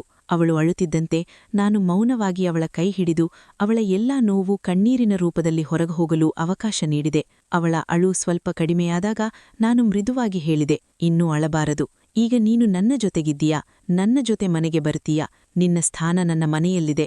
ಅವಳು ಸ್ವಲ್ಪ ಹೆದರಿಕೆಯಿಂದ ನನ್ನನ್ನು ನೋಡಿ ಹೇಳಿದ್ಲು, ಆದ್ರೆ ತಾಯಿಜಿ, ಅವರು ನನ್ನನ್ನು ಎಂದಿಗೂ ಒಪ್ಪಿಕೊಳ್ಳುವುದಿಲ್ಲ. ನನ್ನಿಂದಾಗಿ ನಿಮ್ಮ ಮತ್ತು ನಿಮ್ಮ ತಾಯಿಯ ನಡುವೆ ಜಗಳವಾಗುವುದು ನನಗೆ ಇಷ್ಟವಿಲ್ಲ. ನಾನು ಆತ್ಮವಿಶ್ವಾಸದಿಂದ ಹೇಳಿದೆ, ಅಮ್ಮನನ್ನು ನಾನು ಸಂಭಾಳಿಸ್ತೇನೆ. ಈಗ ಯಾರಾದರೂ ಒಪ್ಪಲಿ ಬಿಡಲಿ, ನನಗೆ ಯಾವುದರ ಅರಿವೂ ಇಲ್ಲ. ನೀನು ನನ್ನ ಹೆಂಡತಿ ಮತ್ತು ಜಗತ್ತಿನ ಯಾವುದೇ ಶಕ್ತಿ ನಿನ್ನನ್ನು ನನ್ನಿಂದ ದೂರ ಮಾಡಲು ಸಾಧ್ಯವಿಲ್ಲ.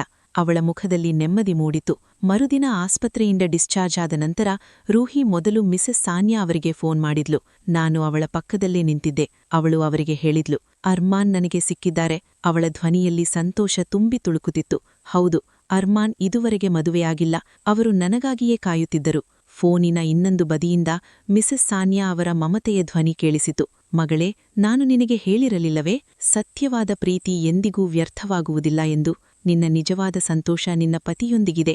ನಿನ್ನ ಹಳೆಯ ನೆನಪುಗಳಿಂದ ಓಡಿ ಹೋಗಲಿ ಎಂದು ನಾನು ನಿನಗೆ ಶಿಕ್ಷಣ ಕೊಡಲಿಲ್ಲ. ಬದಲಾಗಿ ನೀನಿ ಸ್ವಾವಲಂಬಿಯಾಗಿ ಬದುಕಲಿ ಎಂದು ಕೊಡಿಸಿದೆ. ಹೋಗು ಮಗಳೇ, ನಿನ್ನ ಜೀವನದ ಹೊಸ ಆರಂಭವನ್ನು ಮಾಡು. ನನ್ನ ಹಾರೈಕೆಗಳು ಯಾವಾಗಲೂ ನಿನ್ನೊಂದಿಗಿರುತ್ತವೆ. ಆ ಫೋನ್ ಕರೆಯ ನಂತರ ರೂಹಿಯ ಎಲ್ಲಾ ಭಯ ದೂರವಾಯಿತು. ನಾವು ಆಸ್ಪತ್ರೆಯಿಂದ ಹೊರಬಂದೆವು. ಕಾರು ಮನೆಯ ಕಡೆಗೆ ಹೋಗುತ್ತಿತ್ತು. ದಾರಿಯಲ್ಲಿ ಒಂದು ಸುಂದರ ಮೌನವಿತ್ತು. ಇದು ಅಪರಿಚಿತ ಮೌನವಲ್ಲ, ಬಿರುಗಾಳಿಯ ನಂತರ ಬರುವ ಶಾಂತವಾಗಿತ್ತು. ವರ್ಷಗಳ ನಂತರ ನಾವಿಬ್ಬರೂ ಜೊತೆಗಿದ್ದೆವು. ಹಳೆಯದಾದರೂ ಪರಿಚಿತವಾದ ಹೊಸ ಹಾದಿಯತ್ತ ಸಾಗುತ್ತಿದ್ದೆವು. ಮನೆ ತಲುಪಿದಾಗ ನನ್ನ ಹೃದಯ ಜೋರಾಗಿ ಬಡಿದುಕೊಳ್ಳುತ್ತಿತ್ತು. ನಾನು ರೂಹಿಯ ಕೈ ಹಿಡಿದು ಅಂಗಳಕ್ಕೆ ಕಾಲಿಟ್ಟೆವು. ಅಮ್ಮ ಸೋಫಾದಲ್ಲಿ ಕುಳಿತಿದ್ದರು. ನಾವಿಬ್ಬರೂ ಒಟ್ಟಿಗೆ ಬರುವುದನ್ನು ಕಂಡು ಅವರು ಎದ್ದು ನಿಂತರು. ಅವರ ದೃಷ್ಟಿ ಮೊದಲು ನನ್ನ ಮೇಲೆ, ನಂತರ ನನ್ನ ಪಕ್ಕದಲ್ಲಿದ್ದ ಹುಡುಗಿಯ ಮೇಲೆ ಬಿತ್ತು. ಅವರು ಕೇಳಿದರು, ಅರ್ಮಾನ್, ಯಾರನ್ನು ಈ ರೀತಿ ಮನೆಗೆ ಕರೆತಂದಿದ್ದೀಯಾ? ಅವರ ಮಾತುಗಳಲ್ಲಿ ಅದೇ ಹಳೆಯ ಕಹಿಯಿತ್ತು. ನಾನು ಮಾತನಾಡುವ ಮೊದಲೇ ರೂಹಿ ನನ್ನ ಕೈ ಬಿಟ್ಟು 2 ಹೆಜ್ಜೆ ಮುಂದೆ ಹೋದಳು. ಅವಳು ನೇರವಾಗಿ ಅಮ್ಮನ ಕಣ್ಣಲ್ಲಿ ಕಣ್ಣಿಟ್ಟು ಹೇಳಿದಳು, ತಾಯಿಜಿ, ನಾನು ರೂಹಿ. ಈ 3 ಮಾತುಗಳು ಅಲ್ಲಿ ಬಾಂಬ್ ಬಿದ್ದಂತೆ ಭಾಸವಾಯಿತು. ಅಮ್ಮ ಓದುತ್ತಿದ್ದ ಮ್ಯಾಗಝೀನ್ ಕೆಳಗೆ ಬಿತ್ತು. ಅವರು ರೂಹಿಯನ್ನು ಮೇಲಿನಿಂದ ಕೆಳಗಿನವರೆಗೆ ನೋಡಿದರು. ಸ್ವಚ್ಛವಾದ ಬಟ್ಟೆ, ಆತ್ಮವಿಶ್ವಾಸದಿಂದ ಕೂಡಿದ ತಿಳುವಳಿಕೆಯುಳ್ಳ ಕಣ್ಣುಗಳಿರುವ ಸುಂದರ ಹುಡುಗಿ.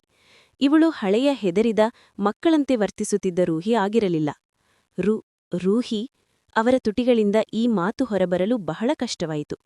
ಆ ಹುಚ್ಚಿ, ಅವರ ಮಾತು ಗಂಟಲಲ್ಲೇ ಸಿಲುಕಿತು. ಹೌದು ಅಮ್ಮ, ಇವಳು ಅದೇ ರೂಹಿ. ನೀವು ಯಾರನ್ನು ಹುಚ್ಚಿ ಎಂದು ಭಾವಿಸಿದ್ದೀರೋ ಅವಳು. ನಾನು ಮುಂದೆ ಬಂದು ಅಮ್ಮನ ಹೆಗಲ ಮೇಲೆ ಕೈಯಿಟ್ಟು ಹೆಮ್ಮೆಯಿಂದ ಹೇಳಿದೆ, ಅಮ್ಮ, ರೂಹಿ ಈಗ ಒಬ್ಬ ಡಾಕ್ಟರ್. ಅವಳು ಈ ವರ್ಷಗಳಲ್ಲಿ ಬಹಳ ಕಷ್ಟಪಟ್ಟು ಓದಿ ಇಂದು ಒಬ್ಬ ಯಶಸ್ವಿ ವೈದ್ಯೆಯಾಗಿ ತನ್ನ ಕಾಲ ಮೇಲೆ ತಾನು ನಿಂತಿದ್ದಾಳೆ. ಇದನ್ನು ಕೇಳಿದ ತಕ್ಷಣ ಅಮ್ಮ ಶಿಲೆಯಾದರು. ಅವರ ಎಲ್ಲಾ ಕೋಪ, ದ್ವೇಷ ಮತ್ತು ಅಹಂಕಾರ ಆ ಕ್ಷಣದಲ್ಲಿ ಅವಮಾನದ ಸಾಗರದಲ್ಲಿ ಮುಳುಗಿಹೋಯಿತು. ಯಾವ ಹುಡುಗಿಯನ್ನು ಅವರು ಕುಟುಂಬಕ್ಕೆ ಹೊರೆ ಎಂದು ಭಾವಿಸಿದ್ದರೋ ಇಂದು ಅವಳು ತನ್ನ ಸ್ವಂತ ಮಗಳಿಗೆ ಕೂಡ ಸಾಧ್ಯವಾಗದ ಸ್ಥಾನದಲ್ಲಿದ್ದಳು. ಅವರ ಕಣ್ಣುಗಳು ತುಂಬಿ ಬಂದವು. ಅವರು ನಡುಗುವ ಹೆಜ್ಜೆಗಳನ್ನಿಡುತ್ತಾ ರೂಹಿಯ ಬಳಿ ಬಂದು ಅವಳ ತಲೆಯ ಮೇಲೆ ಕೈಯಿಟ್ಟು ಹೇಳಿದರು, ಮಗಳೇ, ನನ್ನನ್ನು ಕ್ಷಮಿಸಿಬಿಡು. ನಾನು ಕುರುಡಿಯಾಗಿದ್ದೆ. ವಜ್ರವನ್ನು ಕಲ್ಲು ಎಂದು ತಿಳಿದು ತಿರಸ್ಕರಿಸಿದೆ. ನಾನು ನಿನ್ನ ಅಪರಾಧಿ ಮಗಳೇ. ರೂಹಿಯ ಕಣ್ಣುಗಳು ತುಂಬಿ ಬಂದವು. ಅವಳು ಅಮ್ಮನನ್ನು ಅಪ್ಪಿಕೊಂಡು ಹೇಳಿದಳು, ಹಳೆಯದನ್ನೆಲ್ಲ ಮರೆತು ಬಿಡಿ ತಾಯಿಜಿ. ನೀವು ನನಗೆ ತಾಯಿಯ ಸಮಾನ. ನನ್ನನ್ನು ನಿಮ್ಮ ಮಗಳೆಂದು ಸ್ವೀಕರಿಸಿ, ಅಷ್ಟೇ ಸಾಕು. ಅಂದು ನಮ್ಮ ಮನೆಯ ಗೋಡೆಗಳಲ್ಲಿ ಅಡಗಿದ್ದ ವರ್ಷಗಳ ದ್ವೇಷ ಕಣ್ಣೀರಿನ ರೂಪದಲ್ಲಿ ಹರಿದು ಹೋಯಿತು. ವಾತಾವರಣ ಶಾಂತವಾದ ನಂತರ ನಾನು ರೂಹಿಯನ್ನು ನನ್ನ ಕೋಣೆಗೆ ಕರೆತಂದೆ. ಕೋಣೆಯೊಳಗೆ ಬಂದ ತಕ್ಷಣ ಅವಳ ದೃಷ್ಟಿ ಮೇಜಿನ ಮೇಲಿದ್ದ ಆ ವಸ್ತುವಿನ ಮೇಲೆ ಬಿತ್ತು. ಅದು ವರ್ಷಗಳಿಂದ ಅವಳಿಗಾಗಿಯೇ ಕಾಯುತ್ತಿತ್ತು. ಅದೇ ಕೆಂಪು ಫ್ರಾಕ್ ಧರಿಸಿದ ಗೊಂಬೆ. ಅವಳು ಮೌನವಾಗಿ ಅದರ ಬಳಿ ಹೋಗಿ ನಡುಗುವ ಕೈಗಳಿಂದ ಅದನ್ನು ಎತ್ತಿಕೊಂಡಳು. ಒಬ್ಬ ತಾಯಿ ತನ್ನ ಕಳೆದುಹೋದ ಮಗುವನ್ನು ಅಪ್ಪಿಕೊಳ್ಳುವಂತೆ ಆ ಗೊಂಬೆಯನ್ನು ಎದೆಗಪ್ಪಿಕೊಂಡಳು. ನೀನು ಇದನ್ನು ಇಂದಿಗೂ ಇಟ್ಟುಕೊಂಡಿದ್ದೀಯಾ ಎಂದು ತಿರುಗಿ ನೋಡದೆ ಕಣ್ಣೀರಿನ ಧ್ವನಿಯಲ್ಲಿ ಕೇಳಿದಳು.